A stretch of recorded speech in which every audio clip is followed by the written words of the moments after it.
نحمده ونصلي ونسلم على سيدنا ومولانا محمد رسوله النبي الأمين المكين الحنين الكريم الرؤوف الرحيم أما بعد فأعوذ بالله من الشيطان الرجيم بسم الله الرحمن الرحيم إن في ذلك لذكرى لمن كان له قلب صدق الله مولانا العظيم.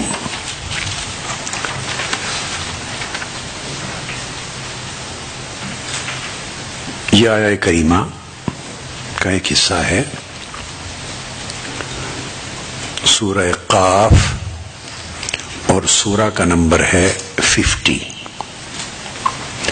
اور ورس نمبر ہے 37.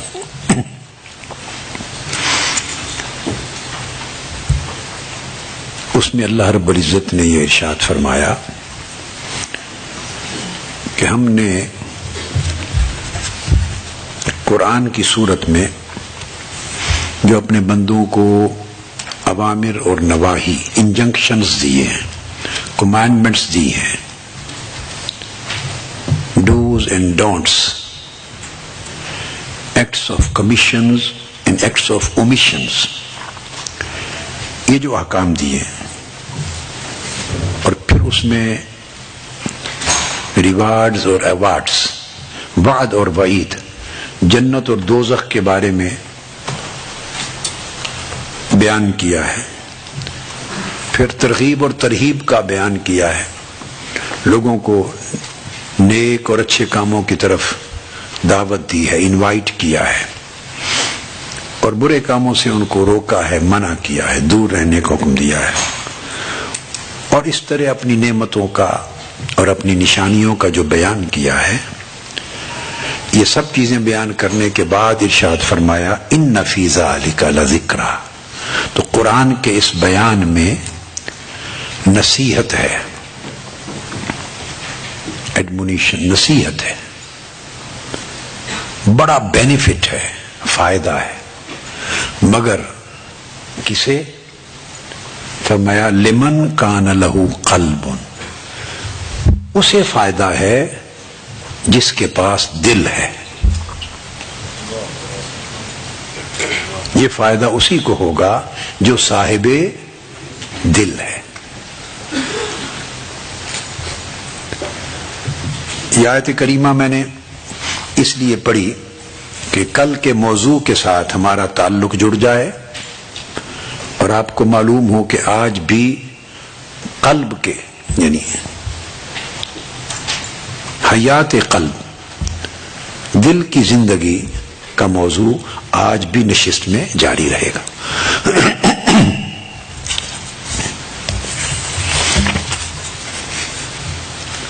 کل کی نشست ہم نے ختم کی تھی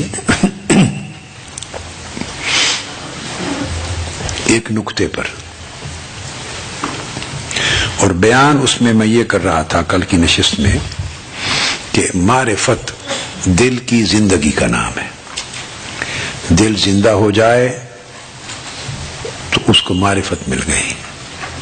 پھر دل کیسے زندہ ہوتا ہے؟ اللہ رب العزت کے ساتھ جڑنے سے.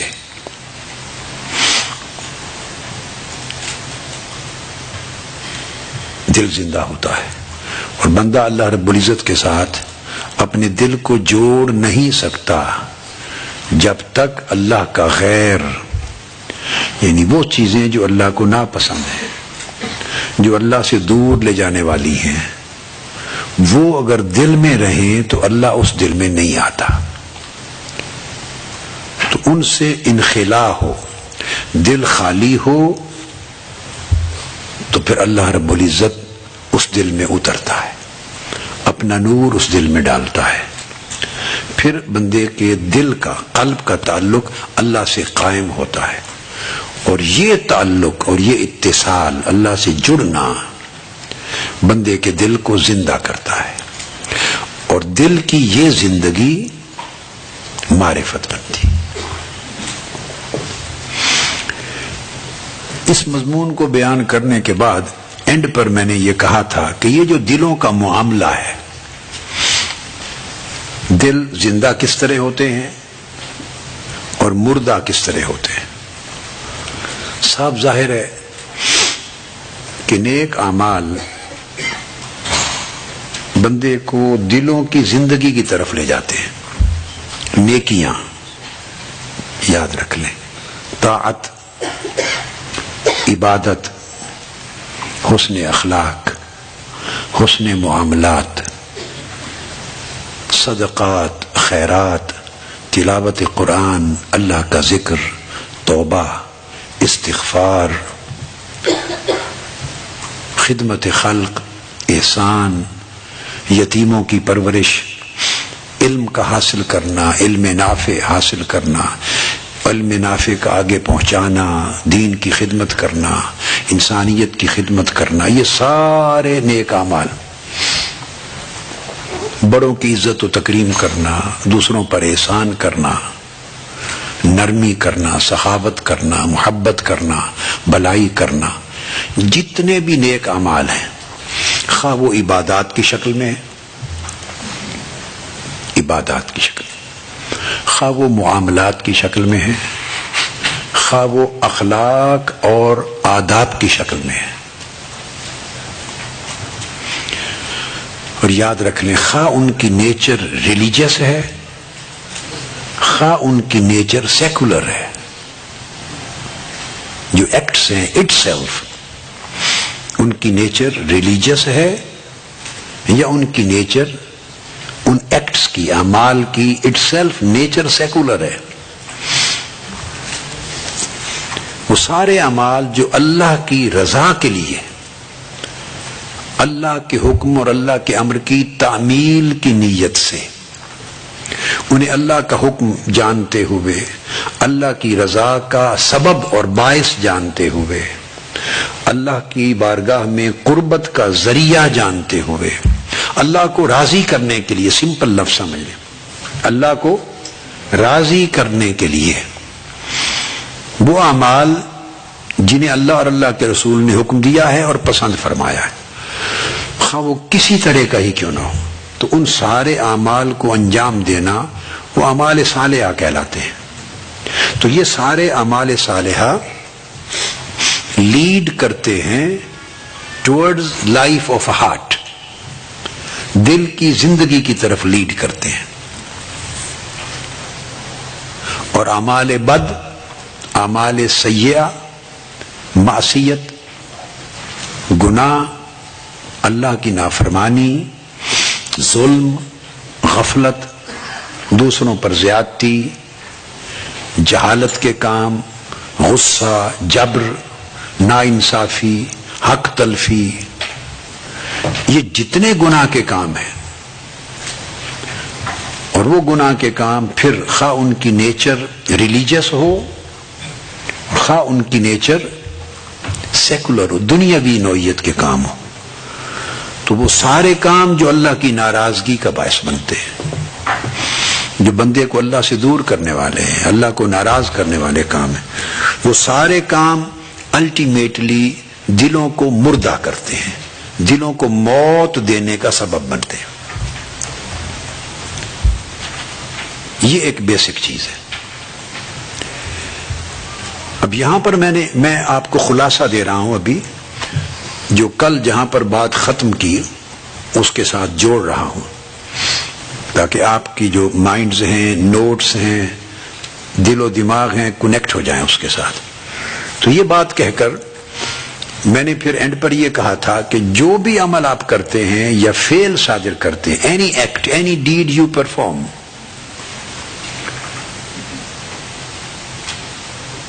it does not appear all of a sudden. It does not appear out of nothing. وہ اچانک کسی عدم سے وجود میں نہیں آ جاتا.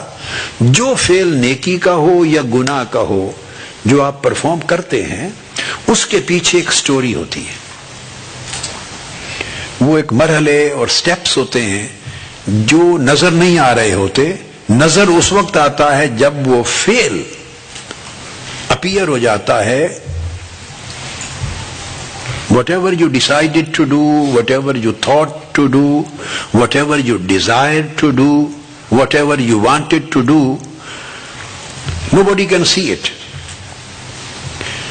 Just when it appears in the form of an act, جب وہ ایک ایکٹ بن جاتا ہے، فعل بن جاتا ہے، آپ کرتے ہیں یا بولتے ہیں تو دکھائی دیتا ہے، سنائی دیتا ہے، تب جا کے پتہ چلتا ہے کہ اس نے کوئی فعل کیا ہے.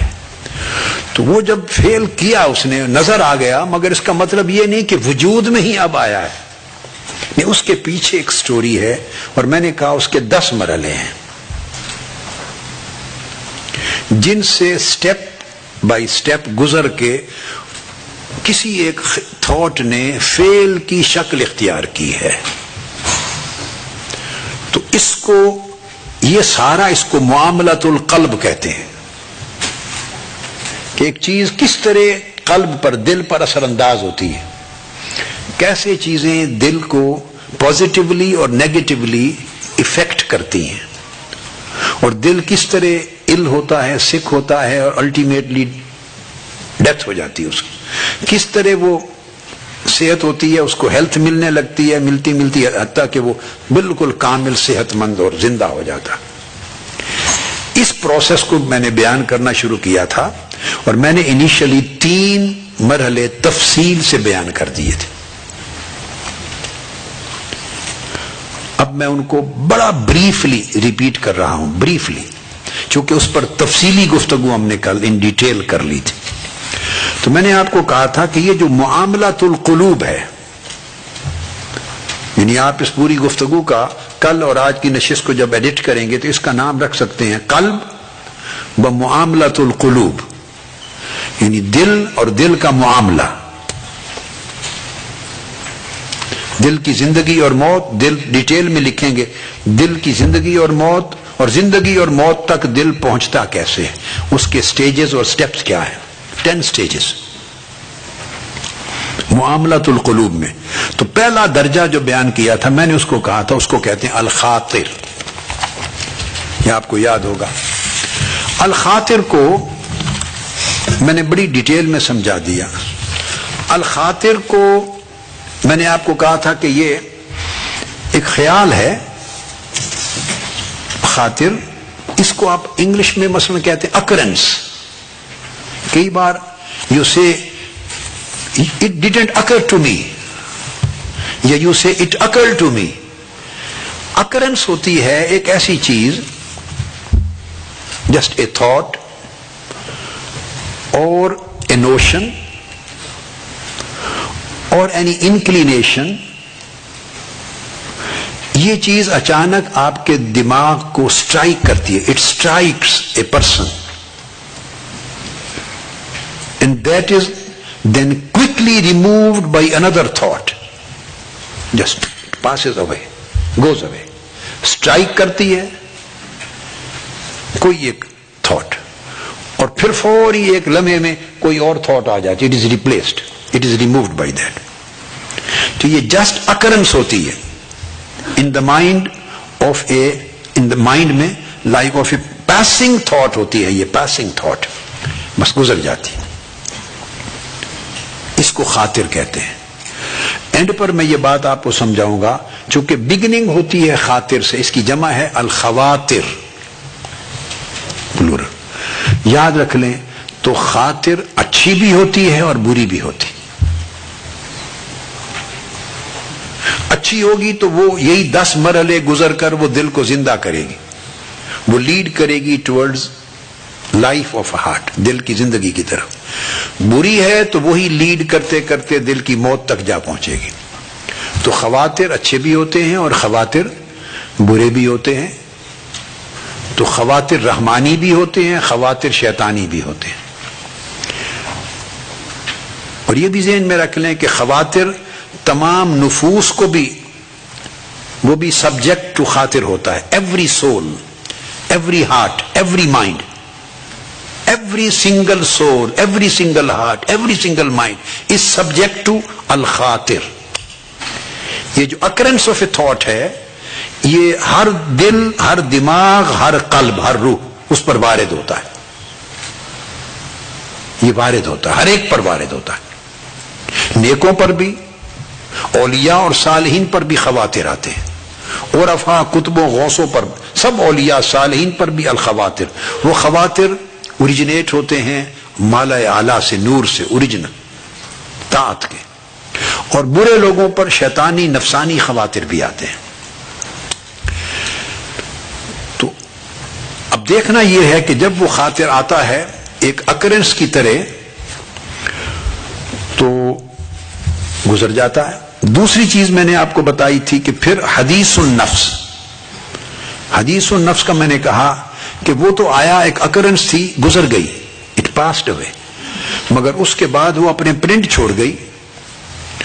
تو حدیث النفس کہتے ہیں اس کو کہ پھر اس کے لیے اگر دل میں، نفس میں انکلینیشن پیدا ہو جائے، وہ خیال آیا تو میں نے کہا وہ نفس اس میں انوالو ہو جاتا ہے.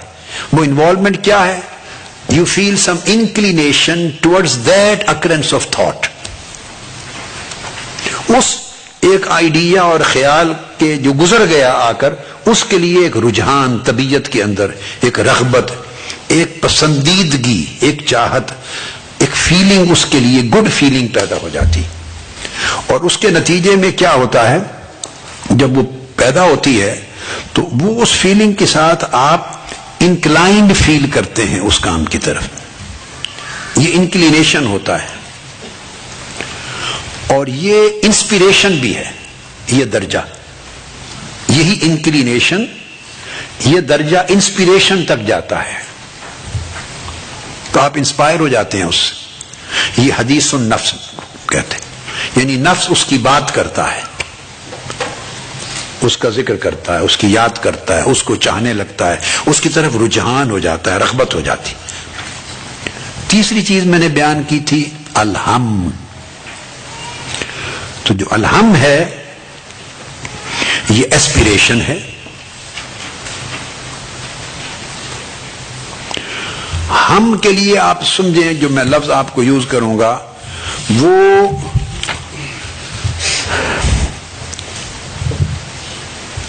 جو خیال میں نے کہا تھا، وہ انسان کے دل میں ایک خیال بن جاتا ہے.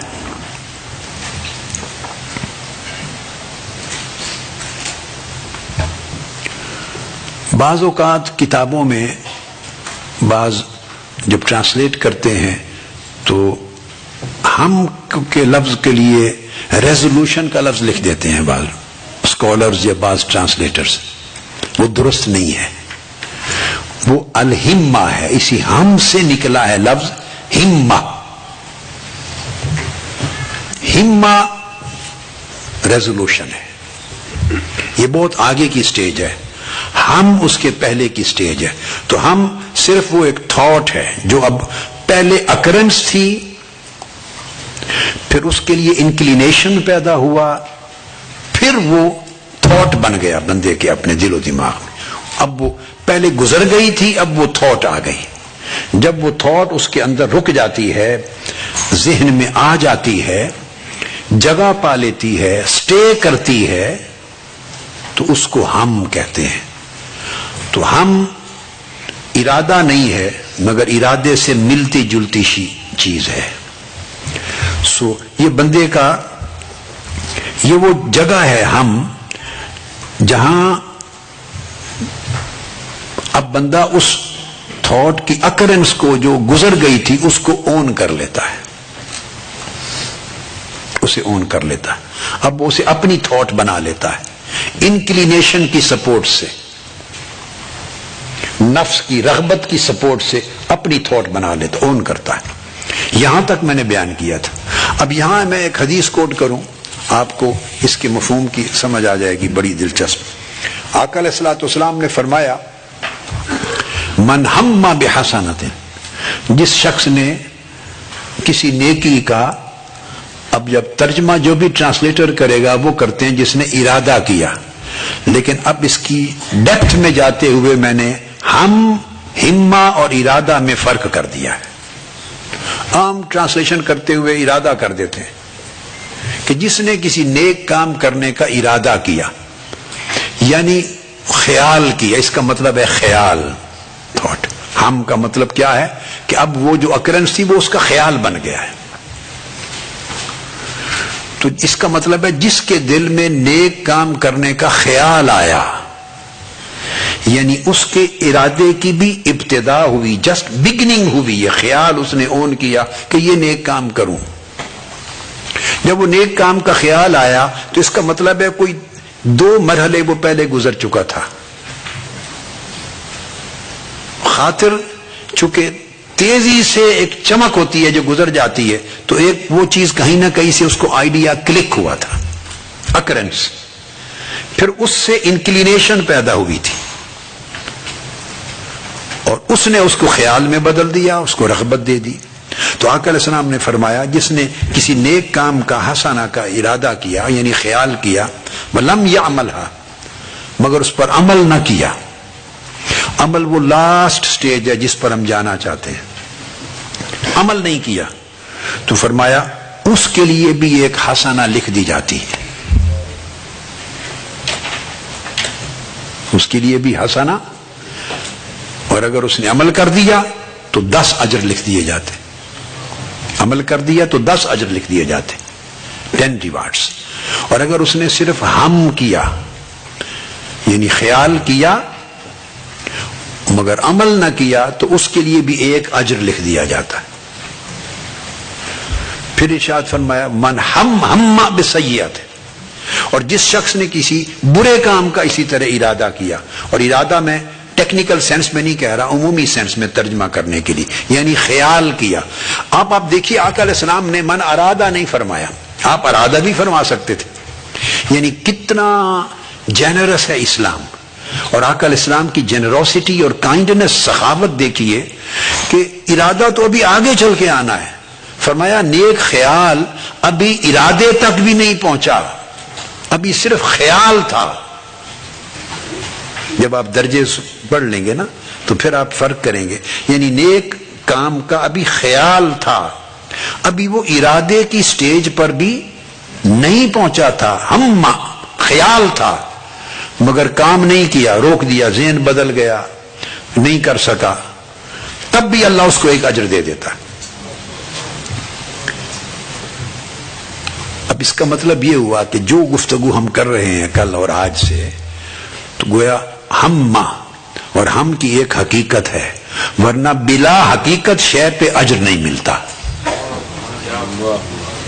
بلا حقیقت شے پر اجر نہیں ہو سکتا، چونکہ اجر ایک حکم ہے، حکم مرتب نہیں ہوتا کسی ایسی شے پر جو حقیقت میں ایگزسٹ ہی نہیں کرتی۔ تو گویا ہم پر اگر اجر مل گیا تو اس کا مطلب ہے ہم میں کچھ ہے یعنی ہم میں کچھ ہے کہ اس پر ایک شریعت کا حکم مترتب ہو گیا اور اجر مل گیا۔ اسی طرح فرمایا جس نے ہم کیا یعنی خیال کیا برے کام کا اور پھر اس کو نہ کیا، لم یعملھا، عمل نہیں کیا، تو فرمایا اس کو بھی 1 اجر نیکی کا لکھ دیا جاتا ہے۔ اور ایک حدیث میں ہے اس کے لیے گناہ نہیں لکھا جاتا۔ اب آپ دیکھیے ادھر نیک کام کا وہی خیال کیا اور کیا نہیں، تو اس پر نیک کام کا 1 اجر لکھ دیا گیا، اور برے کام کا وہی خیال کیا اور نہیں کیا مگر اس پر گناہ نہیں لکھا جاتا، 1 گناہ بھی۔ اور دوسری حدیث میں آقا علیہ السلام نے فرمایا کہ اس کے لیے 1 نیکی لکھ دی جاتی ہے، جس نے برائی کا خیال کیا مگر عمل نہیں کیا اس کو بھی نیکی لکھ دی جاتی، نیکی لکھ دی جاتی۔ اب موضوع تو صرف ہم کو سمجھانا تھا، مگر مجھے خیال آیا، یہ بھی ہم آیا خیال، کہ آپ کے ذہنوں میں یہ خیال آ رہا ہوگا کہ یہ فرق کس بنیاد پر، تو ایکسپلین کر دوں کہ اس نے بھی خیال کیا نیکی کا اور کیا نہیں نیکی کا کام، تو اس کو تو نیکی کا 1 اجر دے دیا، اور ادھر اس نے برائی کا خیال کیا اور اس نے کیا نہیں، تو اسی طرح ہونا چاہیے تھا نا،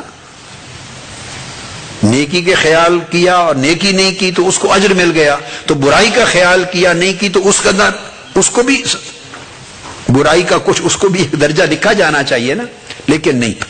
یہ میں نے کہا ایک تو جنروسٹی ہے، اور ایک کیا ہے، یہ اللہ رب العزت کا اسکیم آف اپریسیشن ہے. اللہ پاک یعنی اسپرچولی ہمیں طاقتور کرنے کے لیے انکریج کرتا ہے، اپریشیٹ کرتا ہے. وہ کیوں؟ وہ جس نے نیکی کا خیال کیا اور نیکی کر نہیں سکا تو اس کو نیکی کا اجر اس لیے دے دیا کہ اے بندے تمہیں پھر بھی نیکی لکھ دیتا ہوں. کیوں؟ کہ تیرا ذہن اتنا سازگار تو ہے نا کہ اس میں نیکی کا خیال آ گیا ہے، اس کا اپریشیٹ کر دیا. ذہن اتنا صاف اور ستھرا تو ہے نا، یہ بات سمجھیں. تو ذہنوں کو بیٹو اور میری بیٹیاں، طبیعتوں کو، ذہنوں کو، دلوں کو، دماغوں کو، من کو اتنا صاف ستھرا رکھا جائے کہ اس میں نیکی کرنے کا خیال آ جائے، نیکی کرنے کی خواہش آ جائے. اس کو بھی اپریشیٹ کیا کہ اتنا آپ نے بھائی بندے اپنے ذہن میں، اپنے دل کے اندر نیکی کے لیے کم سے کم ماحول اتنا سازگار تو بنا رکھا ہے نا کہ اس کا خیال آیا ہے. یعنی اس کے خیال آنے میں رکاوٹ نہیں ہے تیرے ذہن میں. آگے تیری کمزوریاں ہیں، تو اسے کر نہیں سکا، تو چلو جتنا خیال آیا ہے اس کو بھی اپریشیٹ کرتے ہوئے نیکی لکھ دی ہے، تاکہ آگے کبھی کسی وقت میں خیال آئے تو تم آگے بھی بڑھ سکو.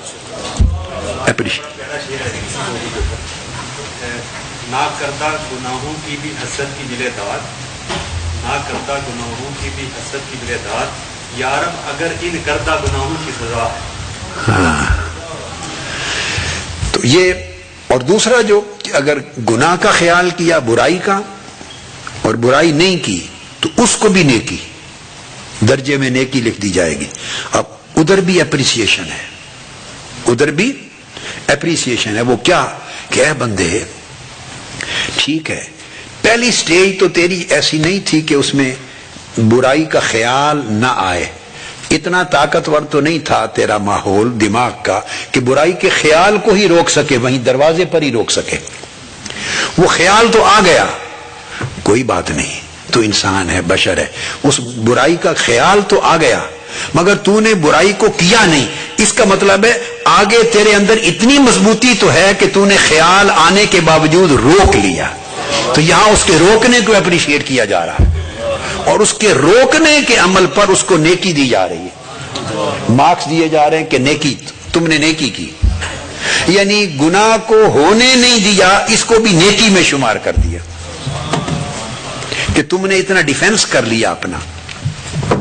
تو اس کے ڈیفینسو کیپیسٹی یا ڈیفینسو کیپیبلٹی جو ہے دماغ میں خیال کے لیے ریسیپٹیو تھا، خیال کی حد تک، ہم کی حد تک ہی was receptive, his mind was receptive, مگر his body was not prepare to perform that سین.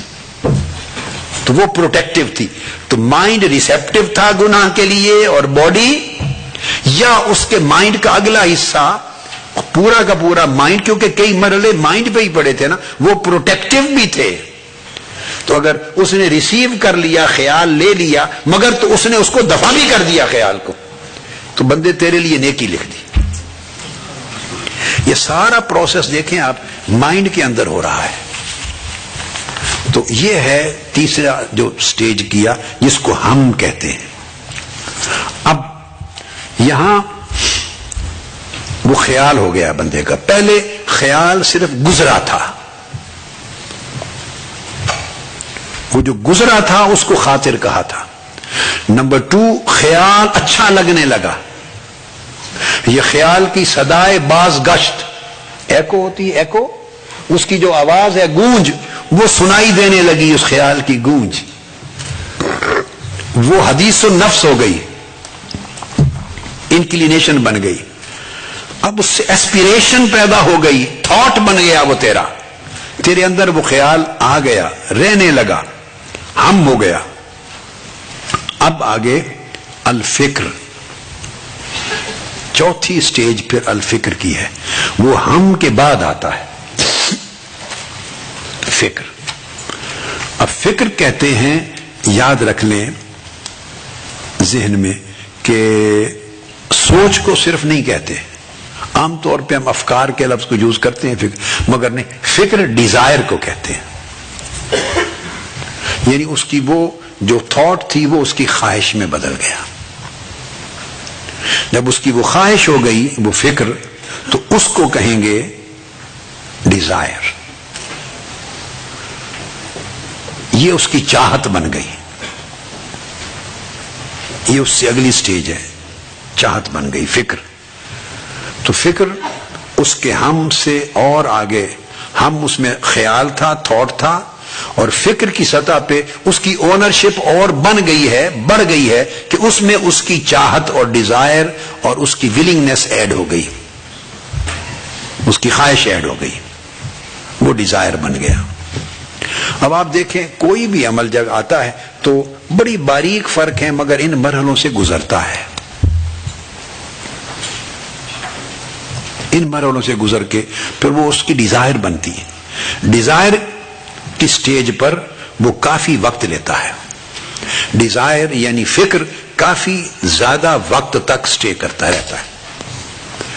اس میں بندہ مشقت میں، اسٹرگل میں پڑا رہتا ہے. وہ خواہش کے خلاف فائٹ کرتا ہے، اس کو نکالنا چاہتا ہے، لیکن چونکہ وہ ڈیزائر بن گئی ہوتی ہے، خالی اب وہ تھاٹ نہیں رہی. اب اس سٹیج پر یہ اس بندے کی غفلت ہوتی ہے، ہماری سب کی، کہ اس سٹیج تک اس کو آنے دیا. جب وہ اندر ایک چھپی ہوئی ڈیزائر بن جاتی ہے، اس کا فکر بن جاتا ہے، اس وقت اسے ختم کرنا، اس کی روٹس کو کاٹنا، اس کو نکال کرنا، اس کو ٹرمینیٹ کرنا، اس کو ایلیمینیٹ کرنا بڑا مشکل کام ہو جاتا ہے. چونکہ فکر بننے سے پہلے 3 مرحلے وہ طے کر چکا ہے، اب 4تھے مرحلے میں آ گیا ہے. چاہیے تو یہ تھا کہ شروع میں جب خاطر بن کے آیا تھا تو اسی وقت وہ اس کا نوٹس لیتا. یہ خیال کہاں سے آیا ہے؟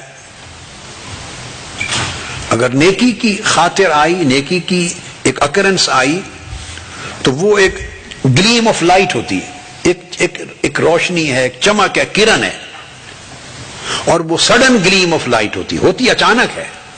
برائی کا آئی وہ بھی ایک سڈن اکرنس ہوتی ہے. لیکن اب بندے کا کام کیا ہے؟ اب آپ کو دل کو، آپ چونکہ ہم غفلت کرتے ہیں، یہی تباہی کا باعث ہے. جس سٹیج پہ جو کام کرنا چاہیے، جو بندہ اس سٹیج پر نہیں کرتا اور وہ وقت گزر جاتا ہے، تو بعد میں خود مشکل میں پھنس جاتا ہے. آپ سمجھیں یہ بات کو؟ اولاد کے معاملے میں پیرنٹس کا یہی پرابلم ہے.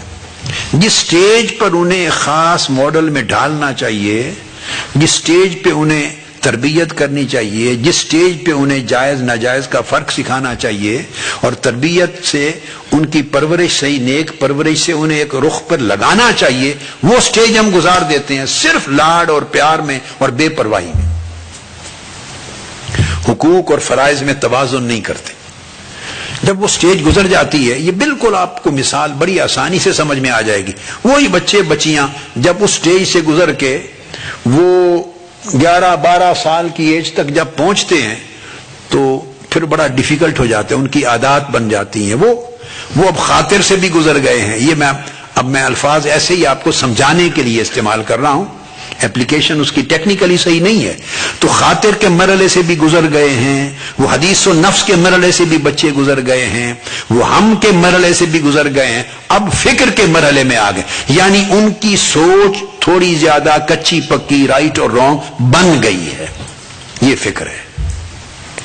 اب آپ ان کو روکتے ہیں تو وہ ناپسند کرتے ہیں، ریئیکٹ کرتے ہیں. بچے they start understanding, they understand کرتے ہیں، اور پھر ان کی ڈیزائر ڈیولپ ہو جاتی ہے، میں نے یہ کرنا ہے. اس سے پہلے ایک سٹیج تھی جب ڈیزائر ڈیولپ نہیں ہوئی تھی، تھاٹ تھی. ماں روک لیتی ہے، باپ روک لیتا ہے اس کو، بھئی یہ غلط تھاٹ ہے. وہ ریسیپٹیو زیادہ تھے، اس وقت جو ٹائم تھا وہ گزر جاتا ہے، پرواہ نہیں کرتے. اس لیے آپ کو پتہ نہیں یہ باتیں یاد ہیں یا نہیں، مگر آپ کے والدین کو یاد ہوں گی، اور جو سینئرز بیٹھے ہیں یہ ایک اشفاق صاحب بیٹھے ہیں، یہ جوڑا سب سارے سینئرز بیٹھے ہیں، ان کو تو خوب یاد ہوگی کہ میں ہمیشہ 80s کے وقت میں کہتا تھا، 90s کے زمانے میں کہتا تھا کہ بچے جب انگلیاں پکڑ کے چلنے والے ہیں اس وقت انہیں لایا کرو یہاں، یاد ہے؟ اس سٹیج پر انہیں اپنی راہ پر چلایا کرو، ان کا خیال کرو، ان کا خیال کرو، ان کا خیال کرو، ان کی پرورش اس رخ پر کرو۔ جب 10 سال وہ کراس کر جائیں گے، 11-12 سال کی عمر کو پہنچیں گے، تو اس وقت سمجھیں وہ صاحب فکر ہو جاتے ہیں۔ کچی فکر ہے یا پکی، صحیح ہے یا غلط، یہ اس کویسچن نہیں ہے، ان کی فکر بن گئی۔ اب کچی پکی تو دوسرا دیکھنے والا کہے گا نا بھئی یہ بچہ ہے، اس کو کیا پتا، اس کی فکر ابھی کچی ہے، ذہن کچا ہے، وہ تو دیکھنے والا کہے گا نا کچا، مگر اس سے بھی پوچھیں وہ مانتا ہے میں کچا ہوں؟ اس کو سمجھ ہی نہیں ہے ابھی کچے پکے کے فرق کی، اس کی فکر بن گئی ہے، ڈیزائر آ گئی ہے، میں نے یہ کرنا ہے، یہ نہیں کرنا، ادھر جانا ہے، میں نے نہیں جانا۔ اب وہ ماں باپ کے ساتھ چھوٹی چھوٹی باتوں پہ ریزسٹ کرتا ہے، ری ایکٹ کرتا ہے، ضد کرتا ہے، اور وہ سختی کریں تو رونے لگتا ہے، موڈ بناتا ہے یا بناتی ہے۔ اب اس دور میں داخل ہو گیا ہے وہ بچہ اور بچی، ذہن میں رکھ لیں وہ فکر کا درجہ آ گیا ہے۔ اس کے بعد ماں باپ پھر تعویذوں کے لیے جاتے ہیں، پہلے اپنا تعویذ دے کے برباد کر دیا تو اب کس کے تعویذ پر جاتے ہیں؟ آپ کو یہ بھی میرے جملے یاد ہیں، میں 20 25 30 سال پہلے سے کہتا تھا کہ تعویذوں سے کام نہیں بنتا، تربیتوں سے کام بنتا ہے۔ کیا تعویذ؟ پھر جاتے ہیں جی پریشان کرتے ہیں، بچہ بچی بہت پریشان کرتے ہیں، کہنا نہیں مانتے۔ آپ نے اللہ کا کہنا نہیں مانا تو وہ آپ کا کہنا کیوں مانے؟ آپ نے اللہ رسول کا کہنا نہیں مانا، آپ کا ایک فرض تھا بچوں کی دیکھ بھال میں، قُوْ أَنفُسَكُمْ وَأَهْلِيكُمْ نَارًا، اپنے آپ کو اور اپنے اہل و عیال کو، بیوی بچوں کو دوزخ سے بچاؤ، اللہ کا حکم تھا، آپ نے نہیں مانا۔ اب وہ بچے آپ کا حکم کیسے مانے؟ مجھے یاد ہے ہماری اپنی ریلیٹیو ایک خاتون ہوتی تھی جنگ میں، وہ میرے پاس ہر وقت شکایت لاتی تھی اپنے بیٹے کی، یعنی میرے ننیال کی طرف سے ایک ریلیٹیو تھی، خاتون تھی، تو اپنے بیٹے کی شکایت لاتی تھی ہر وقت، میرا کہنا نہیں مانتا۔ پنجابی میں وہ کہتی تھی، اب میں تو دہرا نہیں سکتا وہ لفظ ہیں، مجھے برا بلا کہتا ہے، سخت بولتا ہے، اونچا بولتا ہے، میرے سے یہ کہتا ہے یہ کہتا ہے۔ میں سنتا تھا تو وہ جس پنجابی زبان میں وہ خاتون کہتی تھی میں اسی پنجابی زبان میں جواب دیتا تھا۔ میں نے کہا بی بی تو وہ صحیح کرتا ہے۔ کہتے کیسے صحیح کرتا ہے؟ میں نے کہا آپ نے سکھایا ہی یہ ہے اس کو، جس تعلیم نے اسے یہ سکھانا تھا کہ ماں باپ کے آگے اونچا بولنا، یوں کرنا، یہ کہنا جائز نہیں، وہ تعلیم دی ہی نہیں ہے آپ نے اس کو، وہ تو دین نے بتانا تھا، تو دین تو ایک دن بھی نہیں پڑھایا آپ نے، رغبت ہی نہیں دلائی۔ تو اب وہ پھر اب شکایت کس چیز کی کرتے ہیں؟ جو کرتا ہے وہ وہی کچھ کرتا ہے جو آپ نے سکھایا ہے۔ اب اس عمر میں کسی کو یہ بات کیا سمجھ میں آئے گی؟ تو میں نے یہ مثال اس لیے دی کہ یہ پروسیس ہر شخص کے اندر گزر رہا ہوتا ہے، جو پروسیس آپ نے اولاد کا میں نے مثال دی نا، ہر شخص اس پروسیس میں سے ہمہ وقت گزرتا ہے، اندر ہی اندر گزرتا ہے، یعنی وہ اس کے اندر بچے کی طرح ایک خاطر جنم لیتی ہے، بچے کی طرح۔ آپ بچے کو عادت ڈال دیں، اس کو ویجیٹیرین بنا دیں، بچپن میں لاڈ پیار وہ کرے، میں نے نہیں کھانا گوشت، نہیں کھانا چکن، نہیں کھانا، اچھا ٹھیک ہے تو کوئی نہیں، میں دودھ ہی دے دیتی ہوں، میں آپ کو ویجیٹیبلز دے دیتی ہوں، جو مانگے وہ دیتے چلے جائیں۔ وہ بڑا ہو جائے گا بچہ، اس نے کبھی زندگی بھر گوشت کو چکھنا ہی نہیں، آپ نے اس کی عادت ڈیولپ کر دی نا۔ اب اس کے کیا نقصانات ہوتے ہیں کیا نہیں ہوتے ہیں وہ الگ چیپٹر ہے، اس کے بارے میں تمہارے اسپیشلسٹ بیٹھے ہیں، ڈاکٹر زاہد ہی بتا سکتے ہیں۔ ڈاکٹر میں تو مداخلت نہیں کر سکتا نا ڈاکٹری میں تو اس فیلڈ کا آدمی نہیں ہوں۔ تو جس عادت پہ آپ ڈال دیں وہ اب جب پختہ ہو جاتی ہے تو ہمارے اندر یعنی یہ ہے، ہر وقت ایک بچہ ہوتا ہے ہمارے، وہ کچھ وقت خاطر میں گزارتا ہے، ہم پرواہ نہیں، نوٹس نہیں لیتے، پھر وہ حدیث و نفس بن جاتا ہے، وہ خیال ہمیں سمجھ ہوتی ہے، اب پہلے نہیں تو اب تو آ جائے گی، اب سمجھا رہا ہوں کہ وہ انکلینیشن ڈیولپ ہو رہی ہے، اس کی حدیث و نفس بن رہی ہے، اس کی ایکو سنائی دیتی ہے، صدائے بازگشت گونجتی ہے دل اور دماغ کی وادیوں میں، اور اس کی رغبت اور اس کی چاہت فیل ہوتی ہے، ایک فیلنگ بن رہی ہے، مگر پرواہ نہیں کرتے، وہ مرحلہ بھی گزرنے دیتے ہیں، نوٹس نہیں لیتے. پھر اس کے بعد وہ ہم بن گیا ہے، تھاٹ اون کر لیا، خاطر ہے اس خیال، اور ہم اس خیال آئے اور رہ جائے، سٹے کر لے، آپ کے دماغ کا دل کا مہمان ہو جائے. جو آیا گزر گیا وہ مسافر تھا، اب یہ آپ کا ٹیننٹ ہو گیا ہے، اس نے آپ کا دماغ اور دل کرائے پہ لے لیا ہے، ٹیننٹ ہائر کر لیا ہے. Now he is staying there in Barking 26، he is staying there now. اب وہ آ گیا ہے. اب اس کے بعد اگلی سٹیج ہے فکر کی، اور جو فکر ہے اب وہ آگے بڑھ کے وہ ڈیزائر بن گئی ہے. اب اس کی، اب ڈیزائر کا مطلب ہے دل بھی، دماغ بھی، قوا بھی، طبیعت بھی، ہر چیز اسے چاہنے لگی ہے. سارا جو انٹرنل انوائرمنٹ ہے، اندر کا جو ماحول ہے، اس ماحول میں اس کی پسندیدگی، اس کے لیے پسندیدگی آ گئی ہے، چاہت آ گئی، لائکنگ آ گئی ہے اس کے اندر انٹرنل طبیعت میں. تو اٹ ہیز بیکم یور فکر. یہ ڈیزائر کے بعد پانچویں سٹیج آتی ہے، پھر وہ ارادہ بنتا ہے. ارادہ پانچویں سٹیج ہے، اور جو پانچویں سٹیج ارادہ ہے، ارادہ کہتے ہیں ول. ذہن میں رکھ لیں، اب وہ یہاں تک فکر تھا، یعنی ڈیزائر تھی، اس میں حرکت نہیں تھی، موومنٹ نہیں تھی. جب وہ فکر سے، ڈیزائر سے ارادے میں بدلا، اگلی سٹیج پانچویں آئی ول میں، تو اب وہ جو خواہش ہے وہ اب حرکت میں اور فعل میں بدلنا چاہتی ہے. وہ خواہش چاہتی ہے کہ میں عملی صورت اختیار کروں، وہ اب فعل میں بدلنا چاہتی ہے. یہاں سے ایک موومنٹ کا، ایک حرکت کا آغاز ہوتا ہے. وہ جو حرکت شروع ہوتی ہے اس خواہش میں، ڈیزائر میں، فکر میں، اس کو ارادہ کہتے ہیں. یعنی وہ چاہت پیدا ہوتی ہے کہ میں ظاہر ہوں. تو جب ایک چیز فعلاً صادر ہونا چاہے اور وہ وجود میں آنا چاہے اور پریکٹیکلی یا فزیکلی اپیئرنس چاہے، تو وہاں لفظ ارادہ استعمال. وہ ارادہ ہے اندر ہی ابھی، مگر وہ اب ڈیزائر سے آگے، اس کو اس لیے ول کہتے ہیں.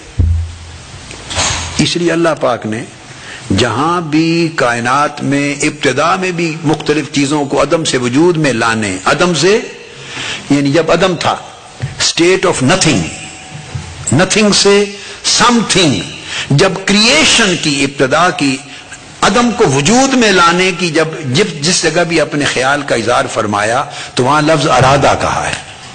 انما امرہ، اعوذ باللہ من الشیطان الرجیم، انما امرہ اذا اراد شیئا ان یقول لہ کن فیکون.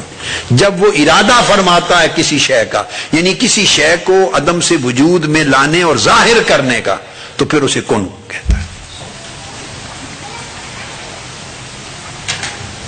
تو یہ ول جو ہے، ارادہ، یہ ایک درمیان کی وہ سٹیج ہے جہاں خیال جو ساکن پڑا ہوتا ہے اور طبیعت میں اس سے مانوس ہو جاتی ہے، اب اس کو حرکت دے کے انسانی جسم اور طبیعت اور زندگی میں وہ اس کو فعل کی صورت میں، ایکشن کی صورت میں اس کو منتقل کرنے، اس کو ٹرانسفر کرنے کی جو خواہش ہے، وہ اس کو حرکت میں دیتی تاکہ آگے بڑھے. جب یہ ول اس کی اسٹیج آتی ہے، تو اب یہ مشکل سٹیجز شروع ہو چکی ہیں جہاں کنٹرول کرنا اب ڈیفیکلٹ ہے. جتنا شروع میں، اس لیے کہتے ہیں برائی کو شروع سے ہی ختم کر دو. جیسے بڑھنے دیں گے تو پھر اس کی جڑیں اور ہر چیز پھر دوبارہ اگائے گی، پھر دوبارہ اگائے گی، اور شروع سے جڑ نکال کے پھینک دیں تو چیز ختم ہو جاتی. ان تمام سٹیجز سے چیزیں گزر جاتی ہیں. تو ارادہ کے بعد پھر جب ارادہ کی سٹیج بھی گزرتی ہے ول، تو پھر چھٹی سٹیج آتی ہے رضا، جس کو رضا کہتے ہیں. رضا کا مطلب ہے ایکسپٹینس. یہ چھٹی سٹیج ہے رضا، یہ ایکسپٹینس ہے. اس کا مطلب ہے کہ you take player in something. Raza اس وقت بنتی ہے جب وہ ارادہ جو آپ نے کیا، اس ارادے کے تصور میں اگر وہ پلیزنٹ فیلنگ شروع ہو جائے، اس ارادے میں پلیزنٹ فیلنگ، ایک پلیئر آپ کو فیل ہو، اس کنڈیشن کو یو سے ایکسپٹینس. ناؤ آپ کی جو پوری باڈی اور انٹرنل جتنے فیلنگز ہیں انہوں نے ایکسپٹ کر لیا ہے اس خیال کو اور اس اب ارادے کو ایکسپٹ کر لیا ہے ٹو موو فارورڈ. یہ رضا ہے. اور یہ کسی ایکٹ کو سرٹنلی پرفارم کرنے کے لیے ایک سیٹسفیکشن ڈیولپ ہوتی ہے یہاں. It leads to satisfaction in performing a certain act.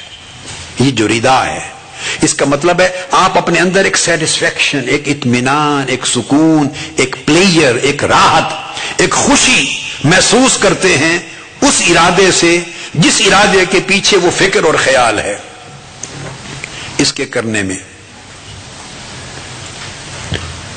اس لیے اس کو رضا کہتے ہیں. وہ پلیئر ہو جاتی ہے، ایکسپٹینس ہے. یہ جب آپ اس کو ایکسپٹنس کے اور رضا کے مرحلے سے گزارتے ہیں تو ساتویں سٹیج آتی ہے، اس کو الاختیار کہتے ہیں. اختیار یہ ساتویں سٹیج ہے. اختیار کو عام طور پہ کہہ دیتے ہیں چوائس. نہیں، چوائس نہیں ہے، یہ پریفرنس آف چوائس ہے. چوائس تو ہو چکی ہے. اب چوائس تو پہلے رضا ہو گئی، ایکسپٹنس اس میں بھی چوائس آ گئی، فکر بن گیا، ڈیزائر بن گئی، وہ بھی چوائس آ گئی. چوائس تو ہم اور فکر کے درمیان اس نے کر لی تھی. جو خیال اور جو ڈیزائر تھی، خواہش تھی، خیال اور خواہش، اس کی درمیانی سٹیج پہ اس نے ایک چوائس کر لی تھی، چوز کر لیا تھا. چوز کیا تو تب ارادہ کیا. اس کے لیے ہی would to do something. اور ول کے بعد اب رضا بھی آ گئی ہے، ایکسپٹنس، اور ایکسپٹنس گزر کے اب اختیار. اب کون سا چوائس کر رہا ہے؟ اب یہ پریفرنس آف چوائس ہے. یعنی جس چیز کو اس نے چوز کر لیا اس نے اب پریفر کر لیا ہے، اس کو سرٹیفائی کر دیا ہے. یہ سیلف ولنگنس یعنی اس کا جو باطن ہے یا اس کا جو دھیان ہے وہ اب ذاتی طور پہ اس کے اوپر جم گیا ہے، مرکوز ہو گیا ہے. اس کے چناؤ پر، اس کے کرنے پر، اس کی طبیعت میں ایک کنسنٹریشن آ گئی ہے اور اس نے باقی تمام چیزوں پر اس کو پریفر کر دیا ہے، باقی تمام چیزوں پر.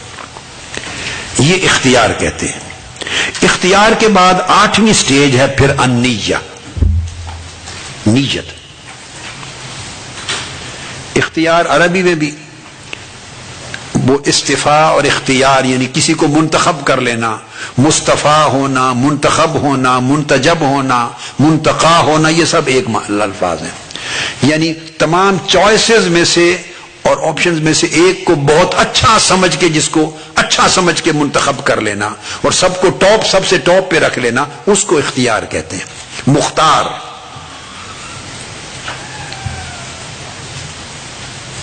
منتخب کیا گیا. اب اس کے بعد وہ اختیار کے بعد سٹیج آتی ہے النیہ، 8ویں سٹیج ہے. نیت کو انٹینشن کہتے ہیں.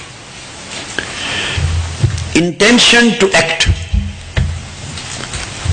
اب عام طور پہ جب انگلش اور اردو کی ٹرانسلیشنیں کرتے ہیں تو انٹینشن ارادے کے لیے بھی لکھ دیتے ہیں. ارادہ پیچھے گزر گیا، ارادہ پیچھے گزر گیا، جس کے لیے میں نے کہا وہ ول ہے. اب اس سے آگے کی سٹیج ہے ایکسپٹنس، رضا، اور اس کے بعد پھر اختیار، پریفرنس، پھر اس کے بعد نیہ. نیت جو ہے وہ انٹینشن ہے، 8ویں سٹیج ہے. اب یہ انٹینشن کس چیز کی؟ Intention to act, intention to perform some particular act. وہ جو اس کی خیال اور ارادہ اور خواہش اور پسند اور ترجیح جو چلی آ رہی تھی، وہ اب اس مقام پر آ گئی ہے کہ اب اسے عملی شکل دینے کا اس نے فیصلہ کر لیا. اس کو نیت کہتے. اس لیے جب نماز پڑھتے ہیں نا تو وضو کے وقت نہیں نیت مقبول ہوتی، حالانکہ وضو اسی نماز کے لیے کر رہے ہیں. اٹھے ہیں نماز کے لیے، وضو کرنے گئے ہیں نماز کے لیے، کر کے آئے ہیں نماز کے لیے، سنتیں پڑھ لی ہیں نماز کے لیے. جب فرض کی نماز شروع کرتے ہیں تو عین اس وقت اللہ اکبر کہنے سے پہلے نیت کرتے ہیں. تو نیت پرفارمنس آف ایکٹ سے پہلے آخری چیز ہوتی ہے. جب عین اس کو عملی شکل دینے کا وقت آتا ہے، اب آپ کو سمجھ گئے. تو نیت پچھلے مراحل حالانکہ سمت وہی ہوتی ہے ساری، مگر وہ نیت میں نہیں آتے.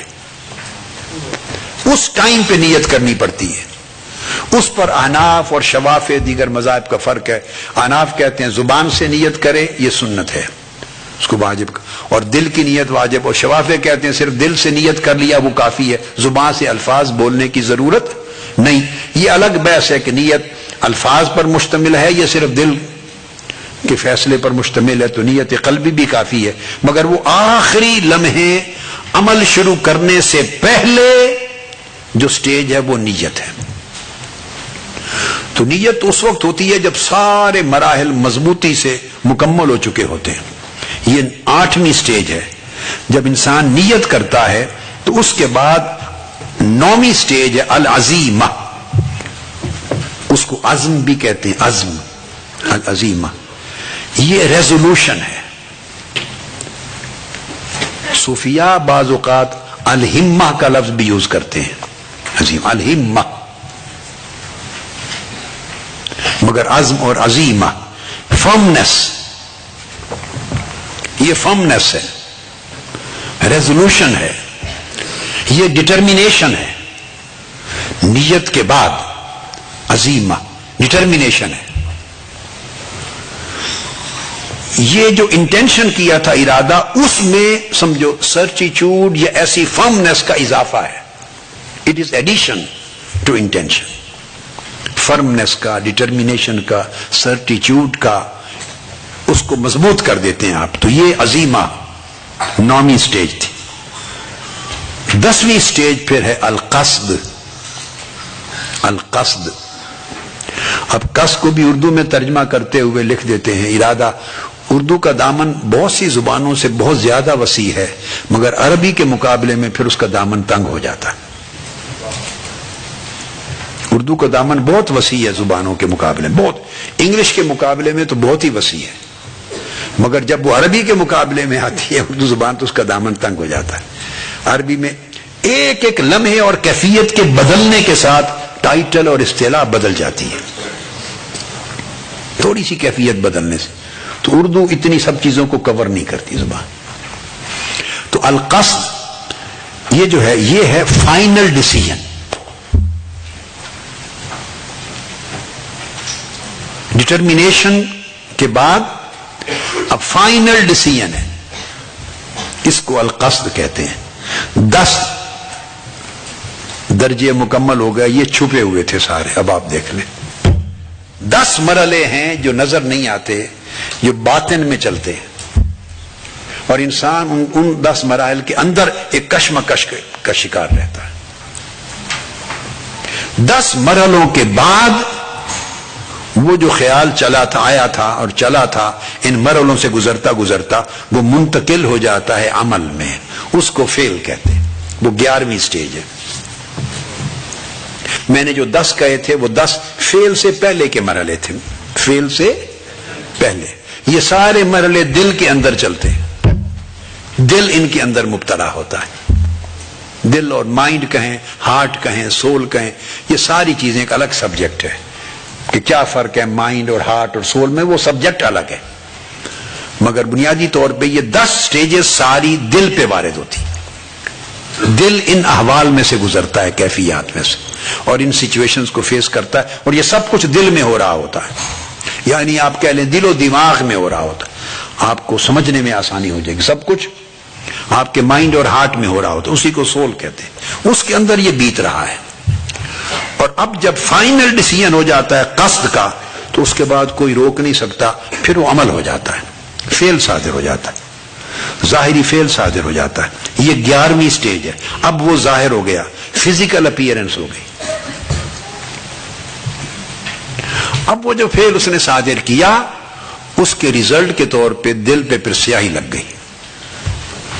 وہ فعل صادر ہونے سے پہلے تک جو کچھ تھا اللہ پاک اس پہ معافی دے دیتا، پورے 10 مرحلوں پر اللہ معاف کرتا ہے، 10 مرحلوں پر اللہ معاف کر دیتا۔ جب اس نے اس کو فعل کی شکل دے دی، وہ اپیئر ہو گیا فزیکلی، عمل بن گیا، تو اس کے اوپر اجر، اگر نیکی کا تھا تو نیکی کے لیے اجر تو ہم سے شروع ہو گیا، اور اگر گناہ کا ہے تو 10 برے مرحلے گزرنے تک اس کے اوپر بدی کا گناہ نہیں لکھا گیا۔ جب وہ فعل میں منتقل ہوا تو اس کے اوپر ایک گناہ لکھا جاتا ہے، اور اگر وہ کنٹینیو کرے اس پر فعل میں اور عمل میں تکرار ہو اور وہ کنٹینیوس ہو جائے اور زندگی اس کے ساتھ مسلسل گزرے تو کنٹینیوٹی کی وجہ سے وہ پھر وہ اسیرہ بن جاتا ہے، اس کو کریکٹر کہتے ہیں۔ پہلے عمل تھا 11واں، اور وہ مسلسل بار بار زندگی کی چلتا رہے، عادت بن جائے، زندگی میں عادت بن جائے تو وہ سیرت میں کنورٹ ہوتا ہے۔ اس کو آپ کریکٹر کہتے ہیں، کنڈکٹ کہتے ہیں، بیہیویئر کہتے ہیں۔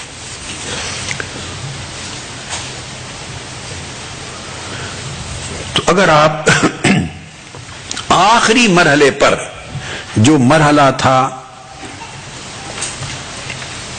ظاہری عمل کے، گناہ کے عمل کے صادر ہونے کا، قصد پر جا کے روک لیں اور گناہ کے عمل کو اپیئر نہ ہونے دیں، عمل کو روک لیں قصد پر، اگر اتنی ایفرٹ کر لیں جو بہت مشکل ہے،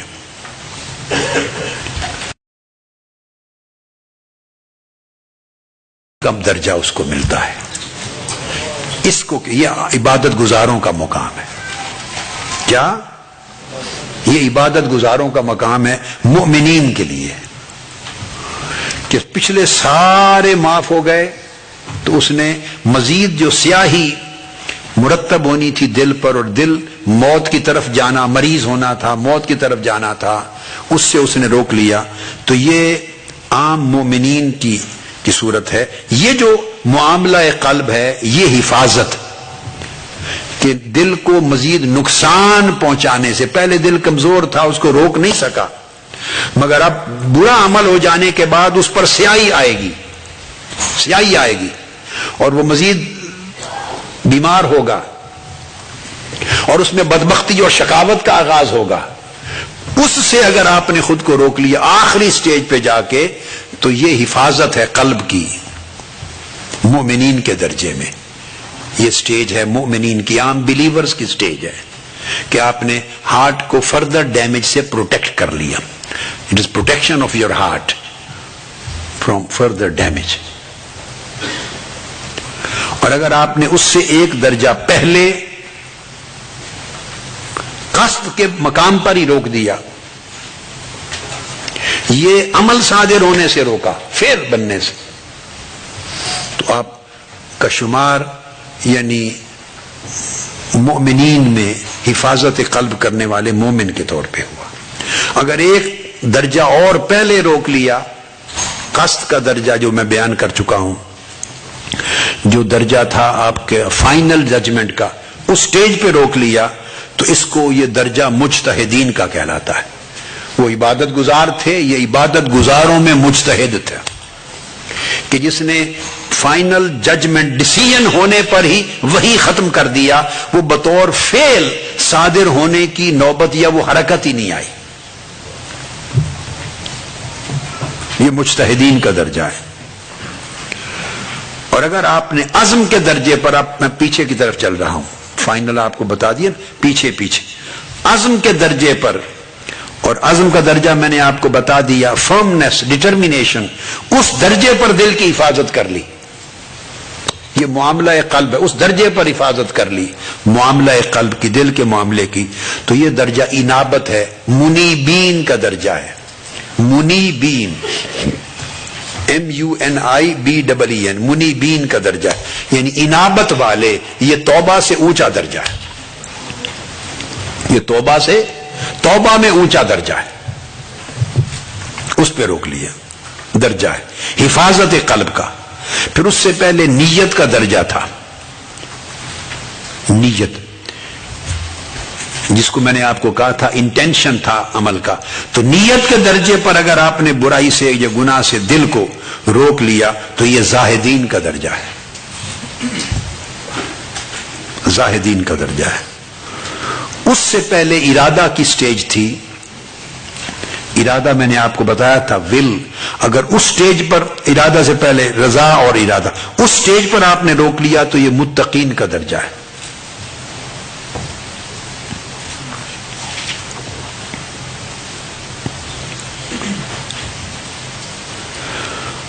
اور اگر آپ نے اختیار کے درجے پر روک لیا، میں نے کہا اختیار کے درجے پر، ہاں ارادہ نہیں، اختیار کے درجے پر روک لیا، جو پریفرنس آف چوائس تھی، یہ متقین کا درجہ ہے۔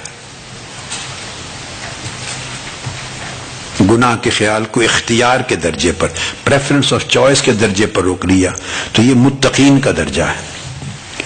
اور اس سے قبل اب ارادہ جو میں نے کہا تھا تو ول، اس کے درجے پر اس سے پہلے روک لیا تو ان لوگوں کو مریدین کہتے ہیں،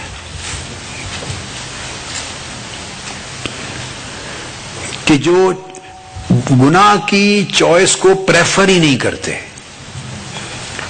وہ مرید ہوتا ہے۔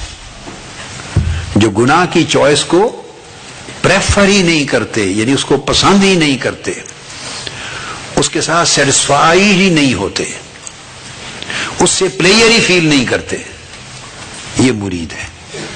اور مرید تبھی بنتا ہے جب اس کا ارادہ اللہ اور اس کے رسول کے لیے خالص ہو جائے، وہ مریدین کا درجہ ہے۔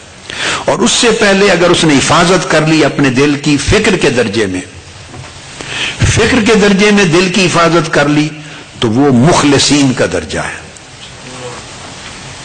تھاٹ کو ہی نکال کے پھینک دیا، فکر ہی نہیں آنے دی، یہ مخلصین کہتے ہیں، اللہ کے مخلص بندے۔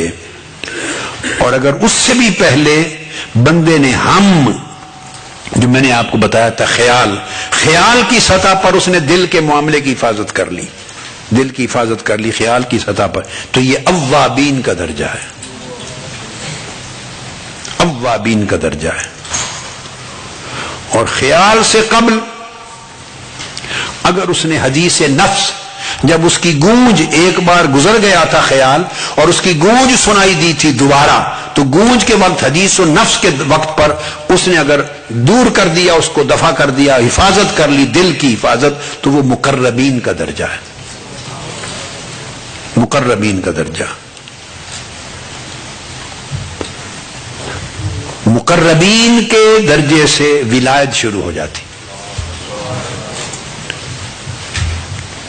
اس نے حدیث النفس سے مواخذہ کر لیا اور متنبع ہو گیا، تنبع کہتے ہیں، یعنی بیدار ہو گیا۔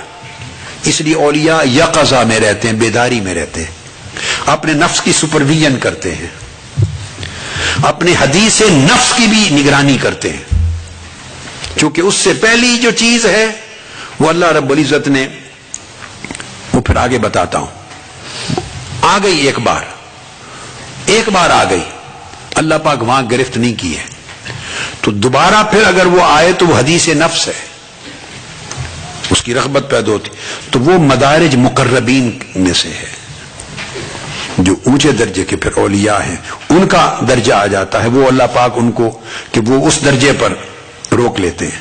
اور اس سے پہلے خطرات، خواطر، جو خاطر میں نے کہا، اگر اس درجے پر وہ خطرہ آیا، وارد ہوا خطرہ، اسی لمحے دل کی حفاظت کر لی، تو وہ سب سے اونچے مرتبے کے اولیاء صدیقین کا درجہ ہے۔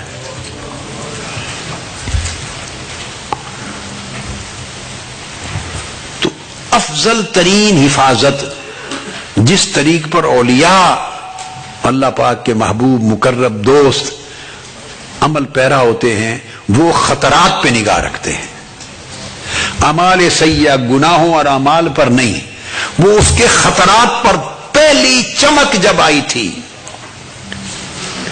پہلی گزر جب ہوئی تھی اس خیال کی، وہ اسی وقت مواخذہ کرتے اور قلب کو محفوظ کر لیتے تاکہ دوبارہ وہ ادھر کا رخ نہ کرے اور نفس اس خیال کی طرف رجحان نہ کرے، اس کی آواز نفس کی وادی میں سنائی نہ دے، حدیث نفس نہ ہو، وہ اگلی نوبت دوسری نہیں آنے دیتے، اور اگر وہ بھی آ جائے تو مقربین اس کی بھی حفاظت کر لیتے،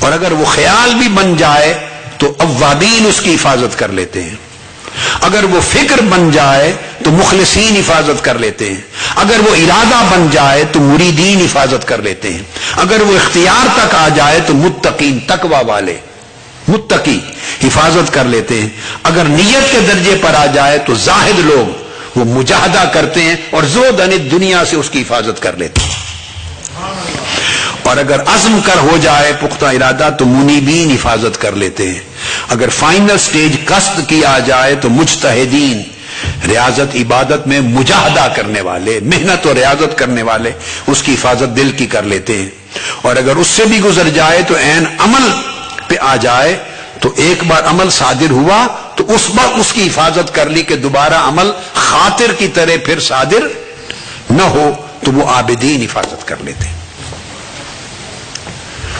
تو محفوظ ترین صورت یہ ہے بچنے کی کہ آدمی ہمہ وقت نگاہ رکھے کہ کیا خیال گزرا، وہاں سے شروع کرے تو اسی وقت روکیں، اگر وہ چوک گیا دوبارہ آ گیا تو آپ جب سپروائز کر رہے ہوں گے، نگرانی کر رہے ہوں گے تو چلو پہلی سٹیج پہ نہیں تو دوسری پر حفاظت کر لیں گے، چوکیداری کرنا، یہ نفس کی چوکیداری ہے، نگہبانی ہے۔ ہم جب نگہبانی نہیں کرتے، چوکیداری نہیں کرتے، گارڈ بن کے حفاظت نہیں کر رہے ہوتے تو سٹیپ بائی سٹیپ وہ چیزیں جو دلوں کو مردہ کرنے والی ہیں اور پھر دلوں کو سیاہ کرنے والی ہیں وہ چیزیں بڑھتی چلی جاتی ہیں، حتیٰ کہ ایک سٹیج آتی ہے کہ ہمارے کنٹرول میں نہیں رہتا۔ لہذا یہ جو دو نشستیں ہو رہی ہیں کل کی اور آج کی، ان کا لب لباب یہ ہے کہ چوکیدار بنے اپنے دلوں کا، اپنے مائنڈ، اپنے ہارٹ، اپنا سول، دل اور دماغ نفس کے چوکیدار بنے، اس سٹیج پہ گرفت کریں، مواخذہ کریں، روکیں، اپنا دفاع کریں، ڈیفنس کریں جس سٹیج پر وہ خیال پہلی بار آیا۔ سرحدوں پر جب آپ فوجیوں کو دیکھیں نا، یہ جو آرمیز ہوتی ہیں تو ان کی کئی ڈیفنس لائنز ہوتی ہیں جہاں سے دشمن حملہ آور ہوتے ہیں نا۔ آپ مثلا لاہور میں ہم نے دیکھا ہے، باقی تو اور کسی جگہ موقع نہیں ملا، جب یہ واگا بارڈر ہے یا کیا جلو موڑ سے آگے جائیں تو واگا بارڈر کی طرف جائیں تو مختلف ڈیفنس لائنز آتی ہیں، یہ پہلی ڈیفنس لائن ہے، پھر اس کے بعد اگلی، پھر اس کے بعد اگلی، بارڈر تو آخری جا کے آتی ہے، تو کوشش کرتے ہیں کہ بارڈر پہ ہی روک لیں۔ یہ ہے خواطر کو روکنا۔ بارڈر کراس کر کے دشمن اگر آ گیا، بعض اوقات حملے ہوئے تو 1965 کی جنگ میں کہتے ہیں کہ وہ 3 ڈیفنس لائن کراس کر کے تو لاہور کی ابتدائی آبادی تک آ گئے تھے انڈینز۔ تو ڈیفنس لائن اور آپ کو پتہ ہے سیالکوٹ میں آئے تو وہ بم بات کے ٹینکوں کے نیچے پھر گھس گئے کہ تو بچانا پڑ گیا تھا ملک۔ یہ سنا ہوگا 1965 کی وار میں، وہ اس لیے کہ جب آپ کی ڈیفنس لائنز ٹوٹ جاتی ہیں تو پھر اس طرح بچانا پڑتا ہے۔ یہ مجاہدین، یہ مجتہدین کا درجہ ہے، یہ مجتہدین کا درجہ ہے کہ ٹینک چڑھا ہے جب آپ کے اوپر تو ان کے نیچے اڑا کے اپنے آپ کو بچا لیں، وہ آخری حد ہوتی ہے، ہر کوئی نہیں کر سکتا۔ لہذا پہلی فائٹ بارڈر پہ ہی ہوتی ہے، خاطر آئے خطرات اور وہیں دفاع کر لیا تاکہ دوبارہ حدیث نفس نہ بنے۔ حدیث نفس سیکنڈ ڈیفنس لائن ہے، ہم تیسری ڈیفنس لائن ہے، فکر چوتھی ڈیفنس لائن ہے، ارادہ 5ویں ڈیفنس لائن ہے، رضا 6ٹھی ڈیفنس لائن ہے، اختیار 7ویں ڈیفنس لائن ہے، نیہ 8ویں ڈیفنس لائن ہے، عزم عزیمہ 9ویں ڈیفنس لائن ہے، قصد 10ویں ڈیفنس لائن ہے۔ اس کے بعد پھر فیل صادر ہو جاتی، پھر توبہ شروع ہو جاتی، اور اللہ کا کرم دیکھیے کہ گناہ ہو بھی جائے تب بھی اس نے پھر ایک ڈیفنس لائن دی ہے اور وہ توبہ ہے. وہاں سے بھی پلٹ جاؤ, وہاں سے بھی پلٹ جاؤ, یہ سارے گناہ اللہ معاف کر دے گا بندے کی کمزوریوں کو جانتے ہوئے. لیکن یہ سب بندہ اپنے آپ کو آزمائش میں ڈالتا ہے, اور جب یہ چیز گزر جاتی ہے پھر اس کے اندر اتنی طاقت نہیں ہوتی کہ وہ اس کو روکے. لہذا آپ ہمیشہ چوکیداری کریں, خواطر کی, حدیث نفس کی, ہم کی, فکر کی, ارادے کی. پہلے 5 ڈیفنس لائنز جو ہیں اپنی اپنی طاقت کے مطابق اس پر محنت کریں. اور 6ٹھی ڈیفنس لائن ہے اختیار کی ڈیفنس لائن ہے. 7 ڈیفنس لائن تک بھی چلیں تو آپ کے لیے ایزی ہے. 7ویں ڈیفنس لائن تک بھی روک لیں ہر ایک. تو اس پر محنت کرنے سے ہوگا, ایسے زیارت کرنے سے نہیں ہوگا. چلو زیارت کر لیتے ہیں تو سارا ہی ہو جائے گا. اس طرح ڈیفنس نہیں ہوتے. حاضری دے آتے ہیں, دعا کروا آتے ہیں تو ڈیفنس ہو جائے گا, ایسے نہیں ہوتا. اگر خالی زیارت اور دعا سے ڈیفنس ساری ہو جاتی تو اولیاء کرام ان چیزوں کو کبھی ذکر ہی نہ کرتے. وہ ایک ہی بات کہہ دیتے, صرف زیارت کر لیا کرو سارے ڈیفنس اپنے آپ ہو جائیں گے. ایسا نہیں ہوتا. زیارت, صحبت, دعا, عقیدت, تعلق, محبت, پیروی, یہ ساری چیزیں طاقت دیتی ہیں, آپ کے ڈیفنس کو مضبوط کرتی ہیں. مگر ڈیفنس کرنے والے تو بنے نا. آپ ڈیفنس ہی نہ کر رہے ہوں تو زیارتیں کیا کریں گی, زیارت اور عقیدت کیا کرے گی. انہوں نے طاقت دینی ہے. آپ اپنی اینٹیں رکھیں تو زیارت اور صحبت سیمنٹ کر دے گی, اینٹوں کو سیمنٹ کر دے گی. اور اگر آپ اینٹیں رکھنے کے لیے تیار نہ ہو, دیوار بنانے کے لیے تیار نہ ہو, تو پھر وہ زیارت اور صحبت اور رفاقت اور عقیدت اور محبت وہ کیا کرے. نہ گارا لگا رہے ہیں, نہ سیمنٹ لگا رہے ہیں, کیا کریں. اینٹیں ہی نہیں رکھ رہے.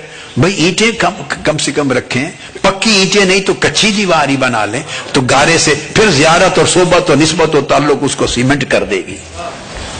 آپ میری بات سمجھیں نا. آپ کی روش یہ ہے, آپ سے میری مراد ہم لوگوں کی اور امت مسلمہ میں عام لوگوں کی روش یہ کہ اینٹیں ہی نہیں رکھنے کے تیار, دیوار بنانے کو تیار نہیں, تو سارا کام عقیدت سے ہی ہو جائے گا. کبھی اکیلا دیکھا, اکیلے سیمنٹ نے کبھی ڈیفنس کر لیا ہو. سیمنٹ نے کبھی آپ کے گھر کے کمرے بنائے, سیمنٹ نے, بتائیں. گارا سیمنٹ ہی پکا کرتا ہے نا, مگر اس نے کبھی دیوار بنائی ہے؟ کیوں؟ وہ کہتا ہے میں تو اینٹوں سے لگتا ہوں, اینٹوں کو جوڑتا ہوں اور پکا کرتا ہوں. تو اگر اینٹیں ہی نہیں آپ نے رکھی تو سیمنٹ کیا کرے گا. لہذا یہ جو باقی تمام چیزیں جس پر آپ کرتے ہیں تکیہ, یہ سمجھے سیمنٹ ہے. اور آپ کی یہ کاوش, چوکیداری, نگرانی, اطاعت گزاری, یہ اینٹیں ہیں. یہ اینٹیں آپ رکھیں گے تو سیمنٹ کوئی لگائے گا, اس سے دیوار پکی ہو جائے گی.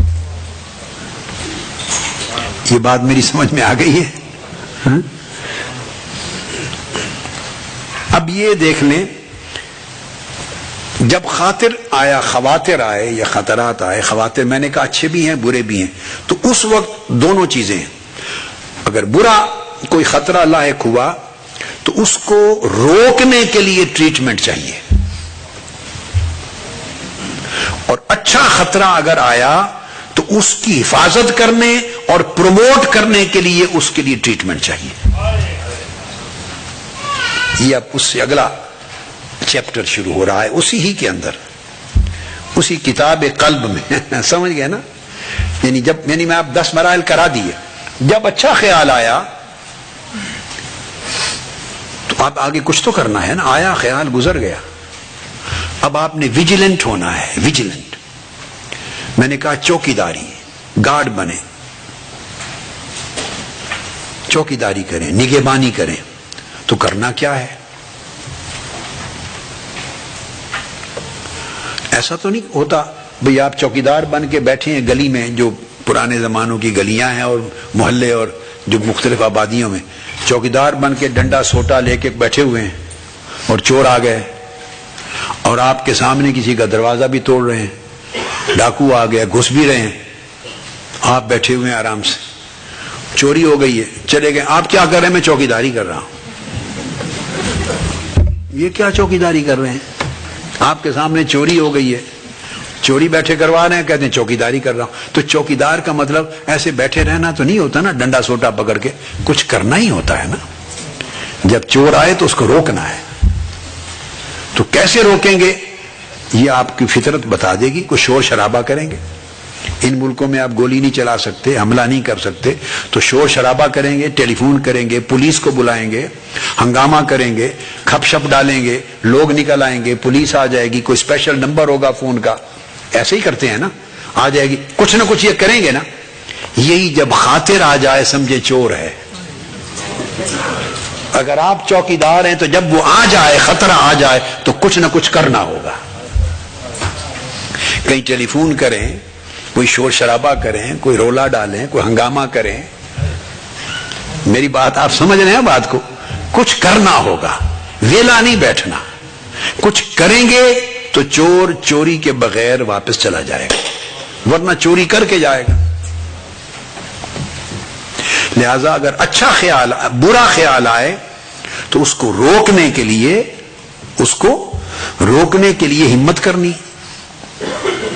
کچھ عمل کرنے، دوبارہ نہ آئے، ڈیفنس کرنا.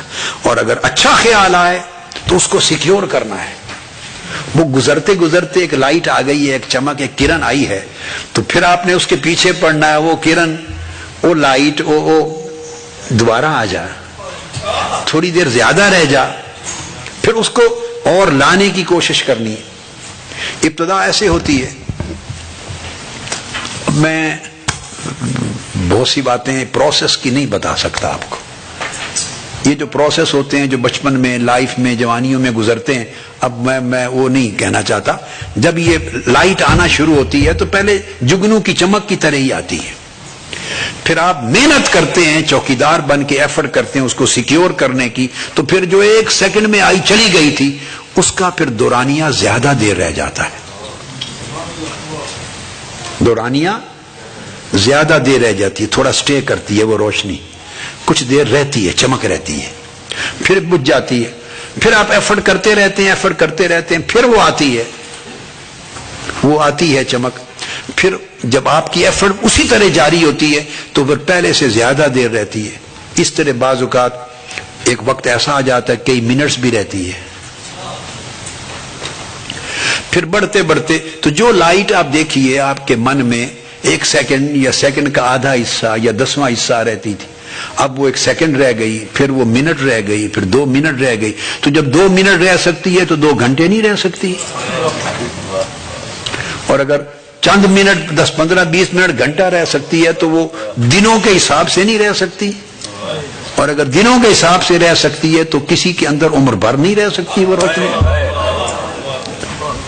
یعنی اس کا آنا اس بات کی دلیل ہے کہ جو آئی ہے وہ رہ بھی سکتی ہے، اور اگر تھوڑے ٹائم کے لیے رہ رہی ہے تو وہ ممکن ہو گیا نا رہنا، تو زیادہ ٹائم کے لیے بھی رہ سکتی ہے. تو ایسے لوگ بھی ہیں وہ جو قلب کے اس نور کے ساتھ پوری عمر جیتے ہیں. وہ جس نور کی بات سے ہم نے شروع کیا تھا نا موضوع کل، کہ ویسے بندے ہیں کہ جو نور کے ساتھ رہتے اور چلتے پھرتے ہیں اور لوگوں کو نور وہ پھر نور ان کا حصہ بن جاتا ہے.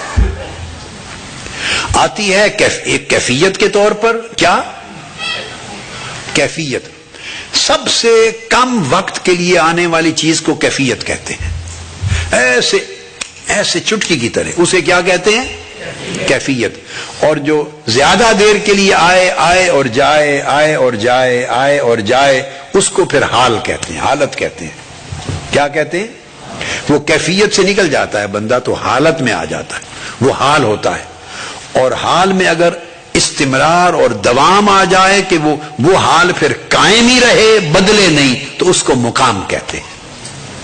اس کو مقام کہتے ہیں.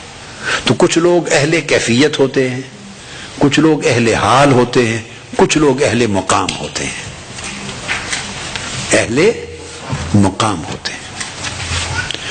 یہ ساری چیزیں شروع وہیں سے ہوتی ہیں کہ وہ جو خواطر آتے ہیں، نیک آئے تو انہیں سیکیور کرنا، انہیں پروٹیکٹ کرنا. ویجیلنس کیا ہے؟ اس بات پہ غور کرنا کہ یہ کیوں آئی روشنی. اور ویجیلنس کیا ہے؟ اس بات پہ غور کرنا کہ یہ اندھیرا یعنی برا خیال کیوں آیا، بس وہاں اس جگہ کو پکڑنا ہے. دونوں کا ریزن ہے. غلط خیال آیا تو کوئی جگہ آپ کے اندر اس نے پائی نا کہ یہاں تھوڑی سی گنجائش ہے میری، شاید میرا کام آگے بن جائے، تو وہ پھر خیال برا آیا، تھوڑا سا انٹر ہوا. تو آپ نے ویجیلنس یہ ہے، چوکیداری یہ ہے، آپ بیٹے سمجھ رہی ہیں نا ساری چوکیداری یہ ہے کہ آپ ویجیلنٹ ہو کر اس کا جائزہ لیں کہ یہ کیوں آیا. پھر اللہ والے لوگ کیا کرتے ہیں جو اللہ کی طرف جانا چاہتے ہیں، اللہ والے سے جو اللہ کی طرف جو دل کو مردہ نہیں چاہتے کہ ہو جائے، زندہ کرنا چاہتے ہیں، وہ پھر دیکھتے ہیں کہ پورے دن کا جائزہ لیتے ہیں، میں نے کیا کام کیا، یہ تاریکی کیوں آئی، گناہ کا خیال کیوں آیا. تو کوئی چیز اسے اپنائیت کی ملی ہے، پھر سارے دن کا جائزہ لینا ہوتا. صبح سے میں اٹھا تھا تو کیا کیا، میں نے کسی سے گفتگو کی. بعض اوقات ایسا ہوتا ہے آپ نے کوئی گناہ کا کام کیا، بعض اوقات کوئی غفلت کی، بعض اوقات کوئی نماز چھوڑ دی، بعض اوقات کسی سے بے احتیاطی زیادتی کر دی، ظلم کر لیا، بعض اوقات ماں باپ سے بڑے بزرگ سے کسی سے اونچا بول لیا، بعض اوقات زیادہ کھا لیا. میں آپ کو ساری قسمیں بتا رہا ہوں. زیادہ کھا لیا، پیٹ بھر لیا، اب ڈگار ہی نہیں آ رہا. تو یہ بھی کہتے ہیں جی ڈگار نہیں آتا. ڈگار کہاں ہے؟ اس غریب کے لیے جگہ چھوڑی نہیں آپ نے. ڈگار کو بھی کوئی جگہ چاہیے نا، تھوڑی سی ہوا سے آتا. اب اس ہوا کے لیے جگہ ہی نہیں چھوڑی. اللہ کا شکر ہے کہ ہمارے اس پورے ہاؤس میں دیکھو اللہ کی شان، کوئی ایک شخص بھی اس حال میں نہیں بیٹھا جس کے پاس ڈگار کی جگہ نہ ہو. یعنی کتنا یہ مشن کا ایک فیض ہے. علالت کی وجہ سے جسم ایسا ہو جائے تو الگ ہے، مگر عمومی طور پہ لوگ دھیان کرتے ہیں. تو زیادہ کھا لیا، تب بھی وہ زیادہ کھانے سے دل کی موت واقع ہوتی ہے. موت واقع ایسے میں نے آپ کو بتایا تھا نہیں ہو جاتی سیدھا موت ہو گئی، نہیں، وہ موت واقع ہونے کا عمل اتنا سفر طے کر کے آتا ہے. یہ جو سارے بتائے آپ کو مرحلے اس طرح ٹریول کرتا ہے. تو آپ نے دیکھنا ہوگا کہیں جھوٹ بولا ہے، دیکھنا ہوگا کہیں کوئی غیبت کی ہے، چغلی کی ہے، سوچنا ہوگا کہیں کوئی دھوکہ بازی کی ہے، سوچنا ہوگا کہیں کوئی خیانت کی ہے، بے ایمانی کی ہے، مالی خیانت کی ہے، سوچنا ہوگا شاید حرام کھایا ہے. میں نے آپ کو مختلف مثالیں دے دی ہیں. کہیں سوچنا ہوگا کہ کوئی کسی کی حق تلفی کی ہے. بہت سارے اسباب ہوتے ہیں. تو آپ ویجیلنٹ چوکیدار وہ ہوتا ہے کہ ہلکی سی ایسی آہٹ بھی آئے نا گلی میں تو کھڑا ہو کے دیکھتا ہے دائیں بائیں، اتنی تھوڑی سی آواز بھی، آہٹ پر بھی دیکھتا ہے. وہ اچھا چوکیدار ہے. ہمارے پاس کینیڈا میں بھی چوکیدار ہے، وہ ڈیوٹی پر آتے ہیں ہمارے لوگ. ان میں سے ایک ہے صحبہ، اس کا نام ہے صحبہ. وہ بھی رات کی ڈیوٹی پر آتا ہے ویکلی.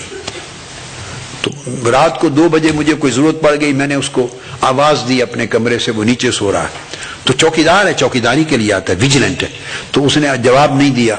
میں آواز دیتا دیتا باہر نکل آیا، پھر اس نے آواز نہیں دیا. پھر میں سیڑھیوں سے نیچے اتر آیا، اس نے جواب نہیں دیا. پھر میں اس سے اور نیچے آ گیا. پھر مجھے نظر آنے لگ گیا یہ سویا ہوا ہے تو خراٹے لے رہا تھا. اس کی آوازیں تو سارے گھر میں جا رہی تھی. یہ بھی چوکیداری کی قسم ہے. صحبہ اس کا نام ہے.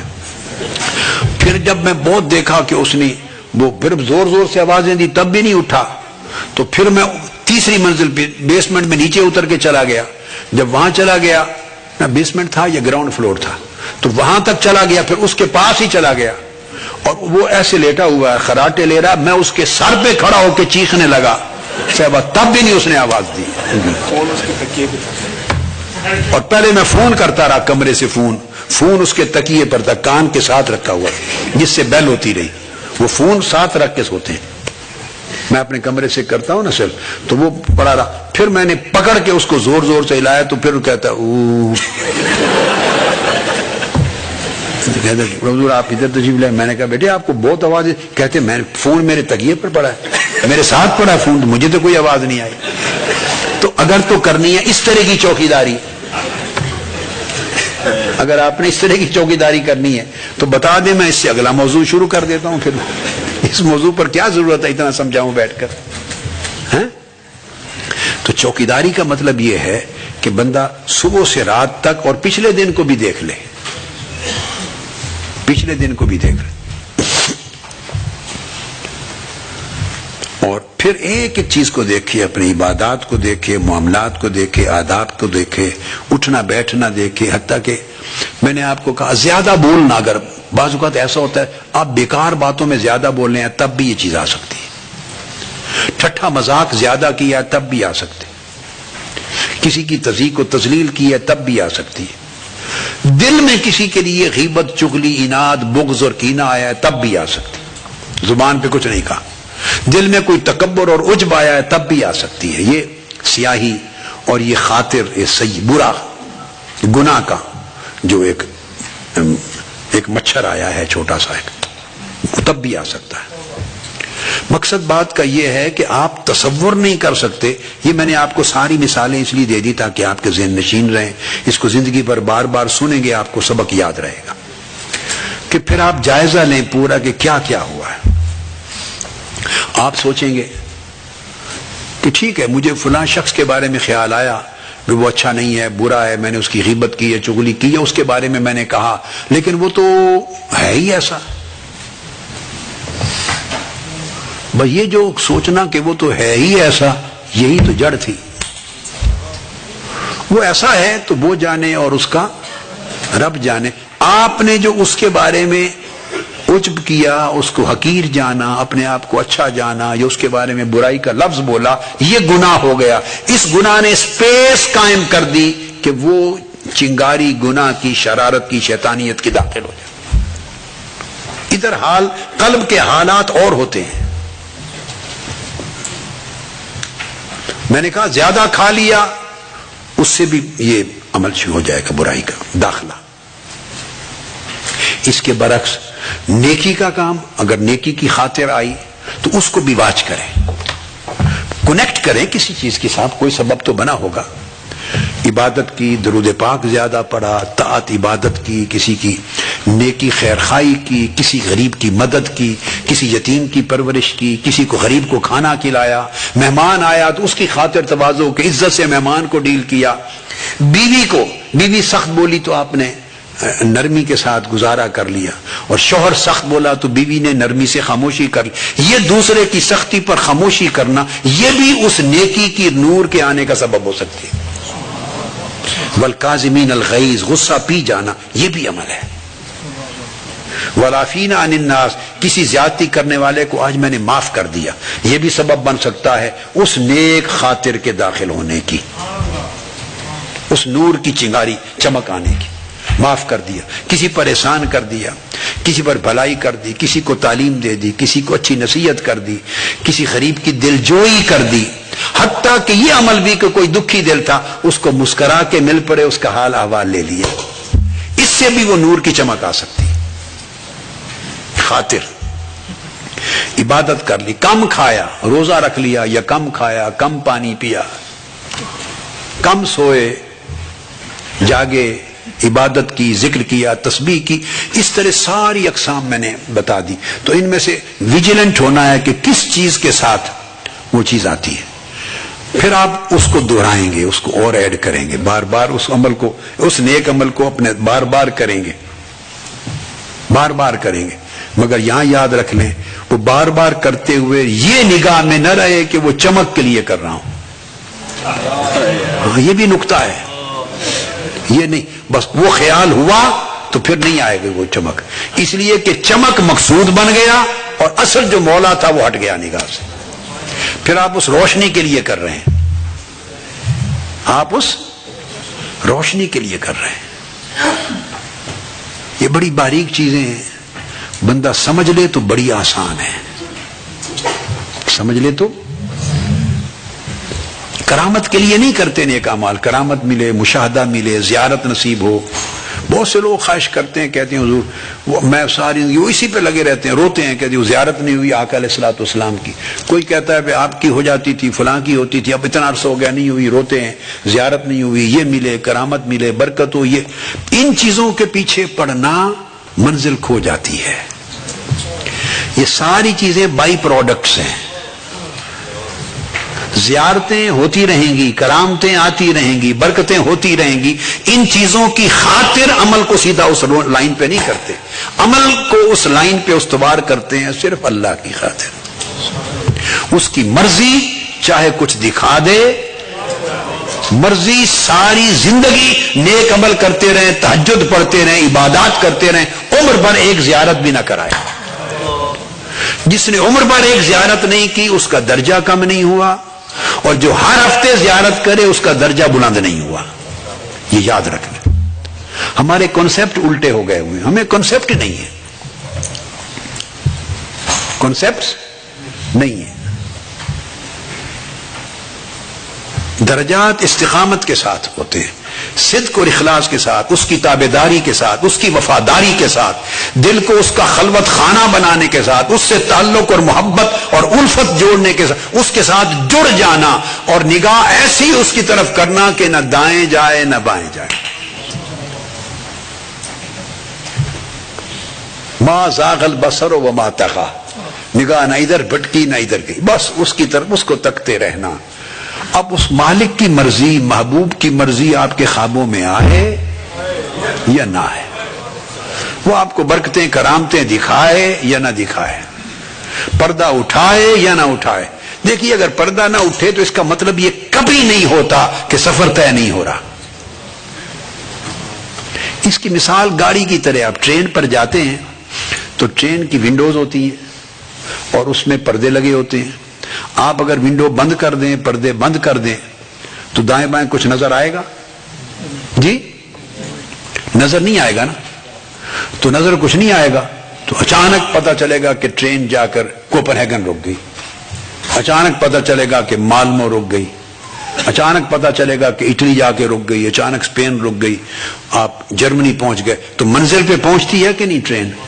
آپ کہیں تو نظر ہی کچھ نہیں آ رہا دائیں بائیں، تو اس کا مطلب ہے میری ٹرین چل ہی نہیں رہی. اگر نظر کچھ نہ آئے تو کیا مطلب ہے؟ ٹرین چلی نہیں، کھڑی ہوئی ہے اسٹیشن پر. نہیں بھائی، دائیں بائیں نظر آنا اور دھندا اور قصہ ہے، اور ٹرین کا چلنا. ڈرائیور جو گاڑی چلا رہا ہے اس کو آپ کیا کھڑکی کھول کے بیٹھے ہیں، بند کر کے بیٹھے ہیں؟ اس کو آپ کے کھولنے بند کرنے سے سروکار نہیں ہے. ٹرین چلتی جا رہی ہے، ٹرین چلتی جا رہی ہے. اب وہ مالک کی مرضی ہے، کسی کی کھڑکی ہو اس نے پردہ ڈالا ہوا ہے، ممکن ہے اس کی کھڑکی خراب ہو، پردہ نہ ڈالے تو گرد آئے گا اس پر، اس نے گردے سے بچانے کے لیے کھڑکی بند کر رکھی ہے. ٹرین تو چلی جا رہی ہے نا. کیا پتا آپ میں سے کس کو کس کی کتنی کھڑکیاں خراب ہیں.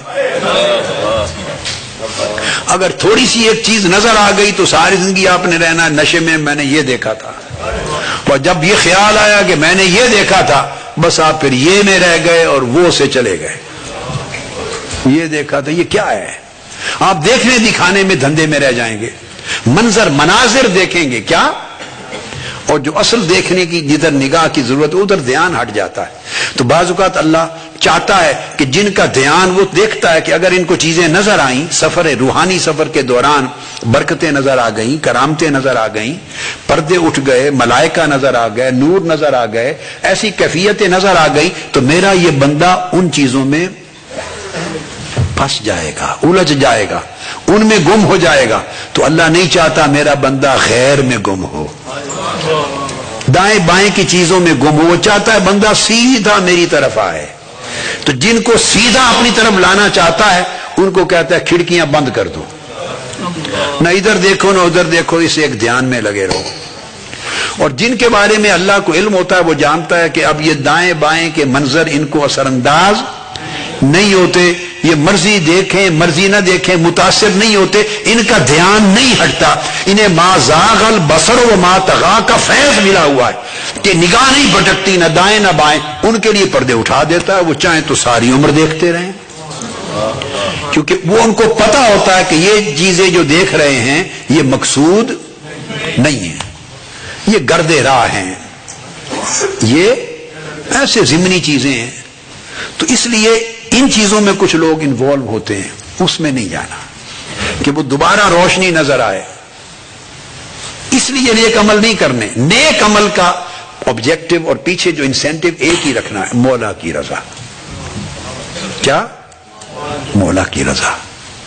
اب اولیاء کرام میں حضرت اسحاق بن ابراہیم ہیں، وہ فرماتے ہیں، وہ کہتے ہیں کہ اے بندے، اگر تیرا دل تھوڑا سا بھی اللہ کی طرف جھک جائے، ایک ذرہ برابر بھی اللہ کی طرف جھک جائے، اس کا رخ التفات اللہ کی طرف ہو جائے، یہ ساری کائنات کی بلائیوں کے مل جانے سے زیادہ افضل ہے. خیر اللہ کا من جمیع ما طالعت علیہ الشمس، ہر وہ چیز اس کائنات کی جس پر سورج طلوع ہوتا ہے، یعنی پوری دنیا و ما فیہا، اس سے زیادہ افضل ہے صرف ذرہ بھر تیرے دل کا رخ اللہ کی طرف ہو جانا. اپنا رخ اللہ کی طرف کر. اگر آپ دل کا رخ اللہ کی طرف کر لینا تو آپ کے 99% آپس کے فسادات ختم ہو جائیں. ہم تنظیموں میں 24 گھنٹے یہی رونا ہے اور یہی مرنا ہے. اس نے یہ کر دیا، اس نے یہ کیا، یہ ٹھیک نہیں، یہ میرے بارے میں یہ کہتے ہیں، یہ ہمارے بارے میں یہ کہتے ہیں، یہ کرتے ہیں، یہ فلاں ہے، یہ ٹھیک نہیں ہے. ہم 24 گھنٹے اس گورکھ دھندے میں پڑے رہتے ہیں. اور یہ کیوں پڑے رہتے ہیں؟ نیک کام کرتے ہیں مگر التفات قلب اللہ کی طرف نہیں ہے. باقی چیزیں نظر آتی ہیں. اگر دل کا التفات اللہ کی طرف ہو جائے پھر یہ دھندے نظر ہی نہیں آتے، بندہ ان سے بے نیاز ہو جاتا ہے. تو فرمایا کہ جو شخص بھی اپنے دل کو ادنا سے شہوات سے، یعنی امپیور ڈیزائرز سے پاک کر لے، امپیور ڈیزائر سے اور نیگلیجنس، جو غبار الغفلات، ڈسٹ آف نیگلیجنس، غفلت کے ڈسٹ سے. غفلت تو آگے کی چیز ہے نا بڑی. غفلت تو یہ ہے کہ جس میں یعنی بندہ سو جاتا ہے، negligence, sleep of heedlessness ہے غفلت. اس میں تو بندہ ٹوٹلی نگلیکٹ کر دیتا ہے ضروری چیزوں کو. غفلت تو آگے چیز ہے، بلکہ اس کی جو ڈسٹ ہے اس سے بھی دل کو پاک کر لے. اور شہوت تو امپیور ڈیزائرز ہے نا، ان شہوتوں کی طرف لے جانے والی چیزوں سے بھی دل کو پاک کر لے. اور کدورات الغوایات اور ڈرٹ آف ڈس اوبیڈینس، جو نافرمانیوں کا ڈرٹ ہے، کدورت ہے، ریبیلی، اللہ کی نافرمانی، معصیت، ان سے بھی پاک کر لے. تو ایسے لوگوں پر اللہ پاک اپنی جو آخری آبجیکٹو ہے، ڈیسٹینیشن ہے آخری ڈیوائن، وہ ڈیسٹینیشن اللہ پاک کھول دیتا ہے، اس کے لیے آسان کر دیتا ہے. اس کے لیے پھر اولیاء نے کہا کہ کوئی شخص اگر اس دل کا حامل ہو جائے، اس کا قلب اس حال کا حامل ہو جائے، تو فرمایا وَيَمْشِي بِبَدَنِهِ عَلَى الْأَرْضِ وَقَلْبُهُ مُعَلَّقٌ بِاللَّهِ تَعَالَى، وہ زمین پر اپنے بدن کے ساتھ چلتا ہے اور دل اس کا عرش الہی پر ہوتا ہے، اللہ کے ساتھ جڑا ہوا ہوتا ہے. دل اس کا اللہ کے ساتھ جڑا ہوا ہوتا ہے. اس کے لیے مانا نہیں رہتا پھر وہ کس کے ساتھ بیٹھا ہے، کہاں بیٹھا ہے، مخلوق میں بیٹھا ہے، لوگوں میں بیٹھا ہے، کیا کر رہا ہے. یہ بدن کو مشغول رکھتا ہے دنیا میں اور قلب مشغول رہتا ہے اللہ میں. تو بدن کے عوارض اور حالات اور چلتے رہتے ہیں دین حق کے اور احکام کے تابع، اور قلب کے حالات اور چلتے رہتے ہیں. کسی نے پوچھا حضرت ابو عبداللہ سے کہ قلب سلیم کیا ہے؟ انہوں نے کہا وہ قلب سلامت والا قلب ہے، قلب سلیم ہے جو علائق دنیا کی چاہتوں، محبتوں، الفتوں، علائق، رغبتوں، شہوتوں سے، دنیا طلبی سے جو کٹ جائے اور مولا کی محبت سے بھرپور ہو جائے، اور پھر اس پر شدت ہو، پریشانی ہو، تکلیف ہو، بلا آئے، پھر اس کی زبان میں بھی اور دل میں بھی شکوہ نہ آئے، وہ ہر حال میں اللہ پہ راضی رہے۔ اس قلب کو قلب سلیم کہتے ہیں۔ حضرت ابو سعید الخراز فرماتے ہیں کہ اے بندے تو دل کے معاملے کو سمجھ، معاملۃ القلب کو سمجھ، اور معاملہ قلب ایسا ہے کہ ہر لمحے دل کے معاملے کے لیے ریوائول ضروری ہوتا ہے، ہر روز بندہ اس کا ریوائول کرے۔ ایسا نہیں ایک بار حال اچھا ہو گیا، کیفیت اچھی مل گئی تو بس سمجھیں کہ اب وہ اچھا ہو گیا، ایسا نہیں ہوتا۔ وہ آج اگر اچھی کیفیت مل گئی ہے تو تھوڑی سی غفلت ہوگی تو کل چلی جائے گی۔ میں نے آپ کو بتایا کہ پہلے کیفیات ہوتی ہیں، اور سب سے زیادہ جو عارضی چیز ہے وہ کیفیت ہوتی ہے، آتی جاتی ہے، جو آتی جاتی رہے وہ کیفیت ہوتی ہے، اور جو رہے مگر اس میں کمی بیشی ہوتی رہے اس کو حالت کہتے ہیں، حال۔ اور جو جم جائے اور کبھی نہ بدلے اس کو مقام کہتے ہیں۔ تو ہر کوئی ایک اچھے حال کے ملنے سے صاحب مقام تو نہیں ہو جاتا، اس لیے ضروری ہے کہ ہر وقت آدمی اپنی نگرانی چوکیداری کرے اور اپنے حال کی تجدید کرتا رہے، ریوائیو کرتا رہے۔ ہر روز آپ غسل کرتے ہیں کہ نہیں؟ بولیے۔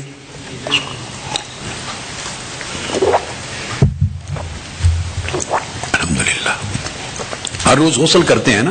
الحمدللہ۔ کیوں؟ جسم صاف اور ستھرا رہے۔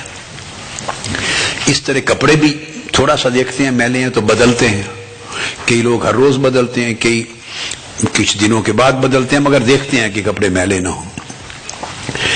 اسی طرح اعمال بھی تجدید مانگتے رہتے ہیں اور احوال بھی تجدید مانگتے رہتے ہیں، اور باطن کی کیفیات بھی تجدید مانگتی رہتے ہیں۔ تو کیفیات بھی روزانہ غسل مانگتی ہیں، قلب دل کے حالات بھی روزانہ کا غسل مانگتے ہیں، دل کو بھی روز غسل ملے، اور روز غسل کے لیے بندہ تلاوت کرے، تدبر اور تفکر کے ساتھ، معانی قرآن کے ساتھ، قرآن میں فکر کرے، یا تدبر کرے، یا استغفار کرے، یا نماز کرے، یکسوئی قلب کی دل جمعی کے ساتھ مراقبہ کرے، درود پاک پڑھے، دل جمعی کے ساتھ، دل کو حاضر کر کے اعمال صالحہ کرے۔ اور میں نے کہا کہ صبح سے شام تک اپنے اعمال، اپنے احوال اور معاملات کی نگہبانی کرے، نگرانی کرے، چوکیداری کرے، خیال کرے، تھوڑا سا فرق کہیں نظر آئے تو پھر اس کو ریوائیو کرے، غسل کرے، تجدید کرے، اس کی فکسنگ کرے، تاکہ جس جس سبب سے کیفیت آئی ہے نیک وہ بڑھے، اور جس سبب سے کوئی بری کیفیت یا کوئی چیز داخل ہوئی ہے اس کا ٹریٹمنٹ کر کے اس کو سٹاپ کرے۔ تو یہ چیزیں اگر ہوں تو اس سے پھر تجدید ہوتی ہے قلب کے احوال کی، اور یہ تب ہوتا ہے اگر اپنے تمام اوقات کا بندہ ملاحظہ کرے، اس کی نگرانی کرے، اور صدق حال کے ساتھ اس کی حفاظت کرے۔ اور یہ تب ممکن ہوتا ہے کہ اگر بندہ اپنے ہر عمل، ہر فعل اور ہر قول اور ہر چاہت میں سمت صرف ایک رکھے، التفات اللہ، جو کرے صرف اللہ کے لیے کرے، نہ تنظیم کے عہدے کے لیے کرے، نہ شہرت کے لیے کرے، نہ عزت کے لیے کرے، نہ ریکگنیشن کے لیے کرے، نہ کلیپنگ کے لیے کرے، نہ اپریسیشن کے لیے کرے۔ انسان جو چیز بھی دنیا میں چاہتا ہے، مجھے اس کی وجہ سے عزت ملے، مجھے کرسی ملے، مجھے فرنٹ پر دکھلاوا ملے، لوگ میرے لیے کھڑے ہوں، مجھے عزت دیں، میری کاوش کو مانیں، میرے لیے جگہ چھوڑیں، مجھے اپریشیٹ کریں، مجھے ریکگنائز کیا جائے، میری سروسز کو مانا جائے۔ یہ جتنی چیزیں ہیں ان ساری کو جمع کر لیں، یہ ساری چیزیں جمع کر لیں تو یہ شرک ہے، یہ روحانی شرک ہیں۔ چونکہ ساری چیزوں کی نفی تھی، چاہیے یہ تھا کہ سب کچھ صرف اللہ کے لیے کیا جائے، اور بندے نے اللہ کو ہٹا کے اس جگہ ریکگنیشن کو رکھ لیا، اللہ کو ہٹا کے اس جگہ اپنی عزت کو رکھ لیا کہ میری عزت ہو، اللہ کی جگہ اپنی شہرت کو رکھ لیا، اللہ کی جگہ اپنے عہدے کو رکھ لیا، سمجھ رہے ہیں بیٹے؟ عہدے کو رکھ لیا، اپنے آفس کو رکھ لیا. یہ جتنی چیزیں لاشعوری طور پہ بھی بندہ چاہتا ہے اور چاہت بنا کے دل میں رکھتا ہے، یہ ساری چیزیں روحانیت کے درجے میں شرک ہے، بت پرستی ہے. اللہ پاک ان سب چیزوں کی چاہتا ہے بندہ نفی کرے. یہ بائی پروڈکٹس ہیں. جو کام کرے گا اس کا نام ہو جائے گا، نام بھی ہوگا. جو کام کرے گا لوگ اس کی عزت بھی کریں گے، جو لوگوں کی خدمت کرے گا لوگ عزت کریں گے، جو کام کرے گا ریکگنائز بھی ہوگا. کروانے سے نہیں ملتا عزت، کروانے مطالبہ کرنے سے کبھی کسی کو عزت نہیں ملی. عزت بے نیاز ہونے سے ملتی ہے. جو آدمی طلب سے بے نیاز ہو جائے اس کو عزت ملتی ہے. جو پیچھے بڑھا رہے میری عزت نہیں کر رہے لوگ، مجھے مان نہیں رہے، میری عزت نہیں کر رہے، مجھے کرسی اچھی نہیں دے رہے، میرا نام نہیں لے رہے، جو ان چیزوں میں پڑا رہے وہ ساری زندگی کیڑ کیڑ کے میں ہی مر جاتا ہے. اس کی کوئی عزت نہیں کرتا. مجھ سے لوگ محبت نہیں کرتے تو اس سے کوئی محبت نہیں کرتا. جو ان تمام چیزوں کی طلب سے بے نیاز ہوتا ہے لوگ اسی سے محبت کرتے ہیں، اس کی عزت کرتے ہیں، اس کو مانتے ہیں. کیوں؟ وہ اللہ کرواتا ہے، کیونکہ وہ طلبگار ہے صرف اللہ کا. وہ طلبگار ہے صرف اللہ کا. حضرت ابو الدرداء رضی اللہ تعالیٰ عنہ نے کہا کہ اللہ کے ایسے بندے بھی ہیں، اور یہ حقیقت ہے، اللہ کے ایسے بندے ہیں جن کے دل اللہ کی طرف اڑتے ہیں.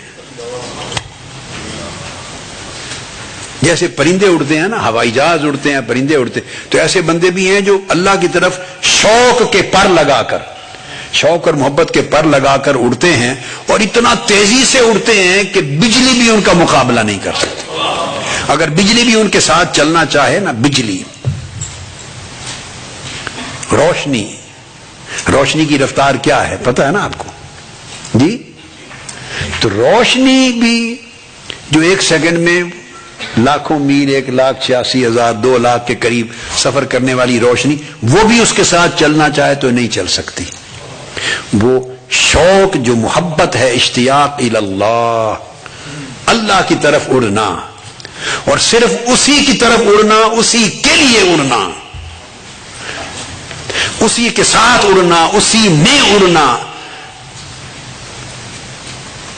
سیر الی اللہ، السیر باللہ، السیر مع اللہ، السیر فی اللہ. ہر چیز اللہ کے لیے کر کے چلنا، اور ساری دنیاوی اغراض، آبجیکٹو، مقاصد کو ایک طرف کر دینا. اگر دل ایسے ہو جائیں تو بجلی بھی ان کی پرواز کا مقابلہ نہیں کر سکتی. اور آقا علیہ السلام نے فرمایا صحابہ کرام سے، فرمایا ما سابقکم ابو بکر بکثرت صلاۃ ولا صیام ولکن بحق وقر فی قلبہ. فرمایا لوگوں، یہ جو تم دیکھتے ہو کہ ابو بکر اتنا درجہ پا گیا ہے کہ میرا غار یار ہو گیا ہے، یار غار ہو گیا ہے، اور یار مزار بھی ہوگا برباد میں. یہ جو ابو بکر کو اتنا درجہ دیکھتے ہو، فرمایا سن لو، وہ بہت زیادہ نمازیں پڑھنے کی وجہ سے اس درجے تک نہیں پہنچا، اور بہت روزے رکھنے کی وجہ سے اس درجے تک نہیں پہنچا.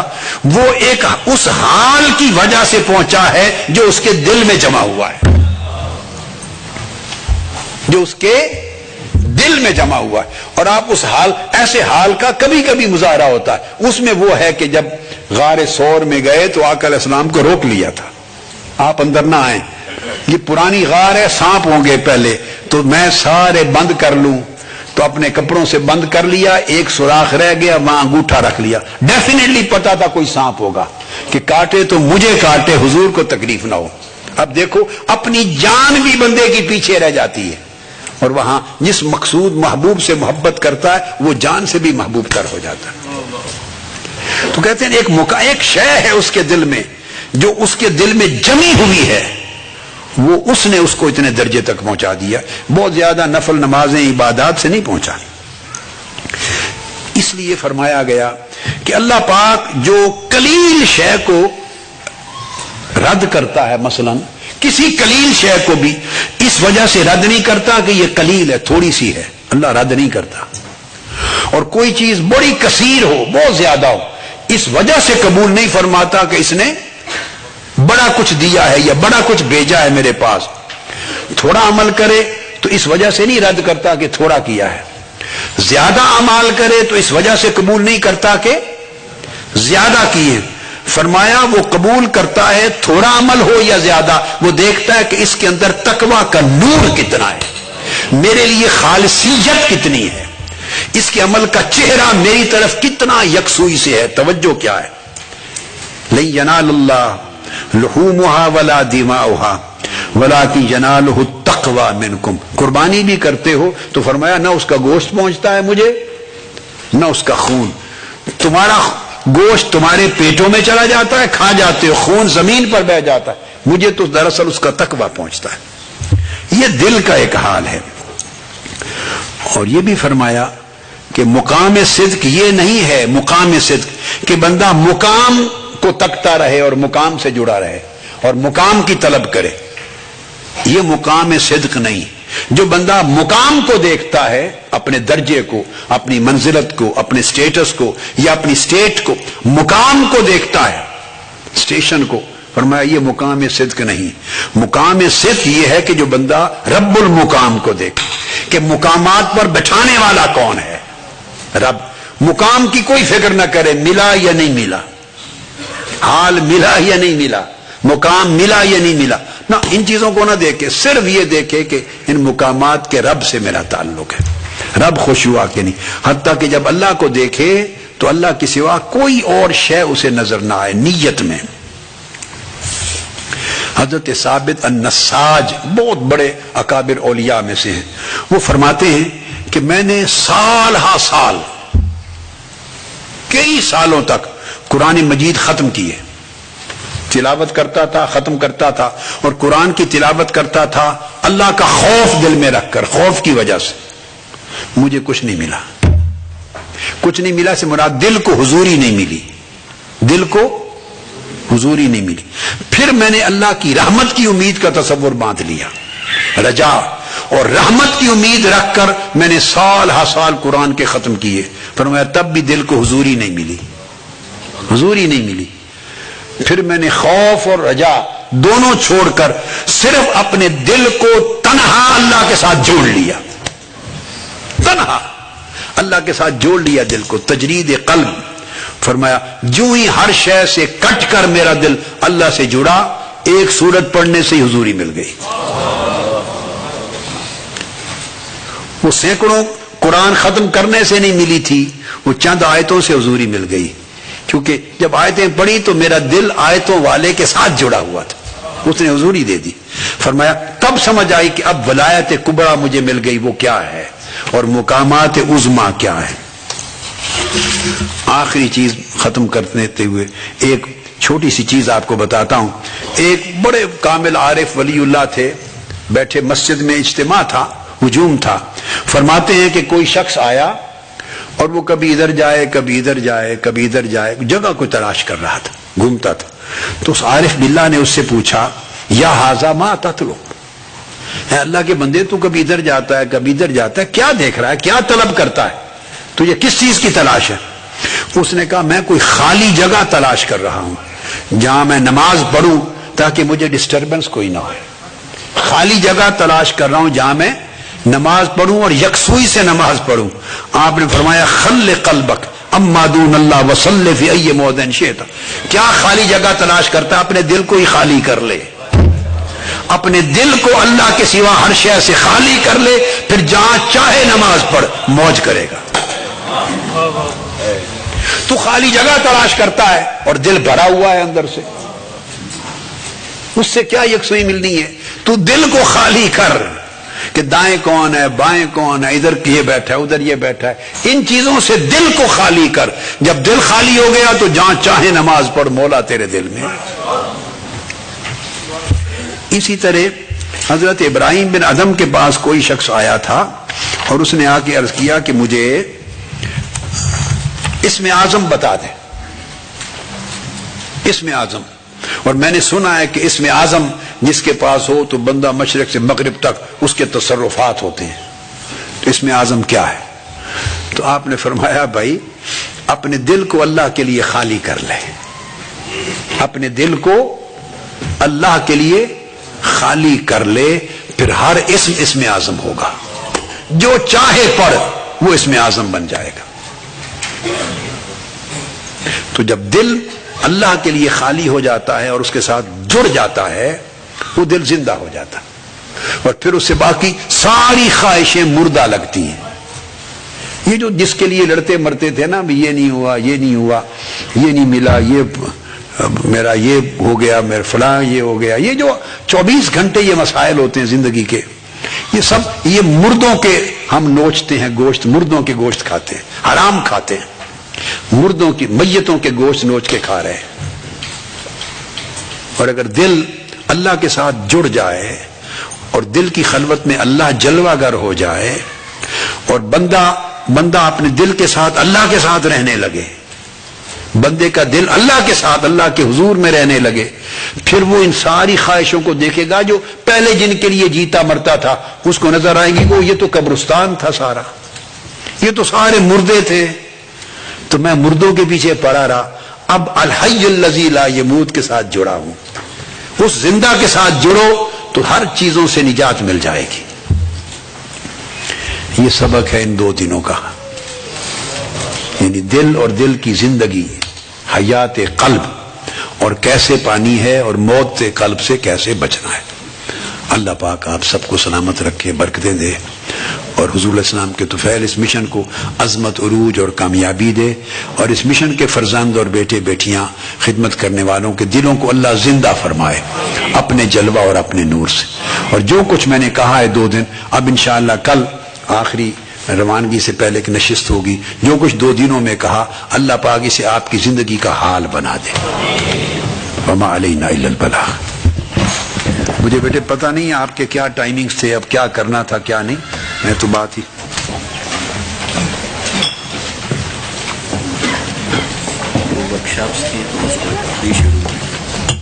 ابھی تو ورک شاپس تھی، یہ سب پلان کے مطابق۔ اچھا، کس وقت ورک شاپس ہونی تھی؟ ابھی 6:45 بجے شروع کریں۔ اچھا اچھا، چلو ٹھیک ہے، ایک سیشن ہو گیا آج، چلو ماشاء پھر دوبارہ ڈنر شام کو 8:30 بجے باقی ممالک پہنچ گئے ان کے ساتھ۔ اللہ، اچھا ماشاء تمام حاضرین چند اعلانات سماعت اچھا بیٹے، فرمائیں۔ انشاءاللہ اب نماز کس وقت پڑھتے ہیں آپ؟ عصر کی؟ اچھا، ٹھیک ہے۔ اب میں جب 2 دن 2 ٹائم خطاب اور یہ سیشنز ہوتے ہیں نا، تو میرے جسم کی جو ہے نا سکت اتنی نہیں، میں پھر اس کو بار بار زیادہ اوپر نیچے نہیں آ سکتا، تو انشاءاللہ ڈنر کے ٹائم آپ کی جو کنٹریز رہ گئے ہیں ان کی ملاقات بھی ہوگی اور ان کے ساتھ۔ اب کھانا رات کا میں نہیں کھایا کرتا، یہ سفر پہ یہ مصیبت مصائب میں سے، ان مصیبتوں میں سے ایک مصیبت ہے جو گلے پڑتی ہے کہ شام کا کھانا بھی کھانا پڑتا ہے۔ اب وہ اس لیے کہ ملکوں کی تقسیم کی ہوئی ہے، آپ کی ملاقاتیں اور ملاقاتیں کمرے میں ہیں اور کمرہ ڈنر کا کمرہ ہے، تو کھانا بھی کھانا ہے، ملنا بھی ہے، تو انشاءاللہ تعالی جو باقی کنٹریز رہ گئے ہیں ان سے بھی ملاقات ہوگی ڈنر پہ، اور باقی پھر آپ فائدہ ہوا ہے یہاں پھر الہدایہ ناروے کے آنے پر ہیں؟ ماشاءاللہ ماشاءاللہ ماشاءاللہ، الحمدللہ الحمدللہ، اللہ برکت دے، اللہ سلامت رکھے۔ السلام علیکم ورحمۃ اللہ۔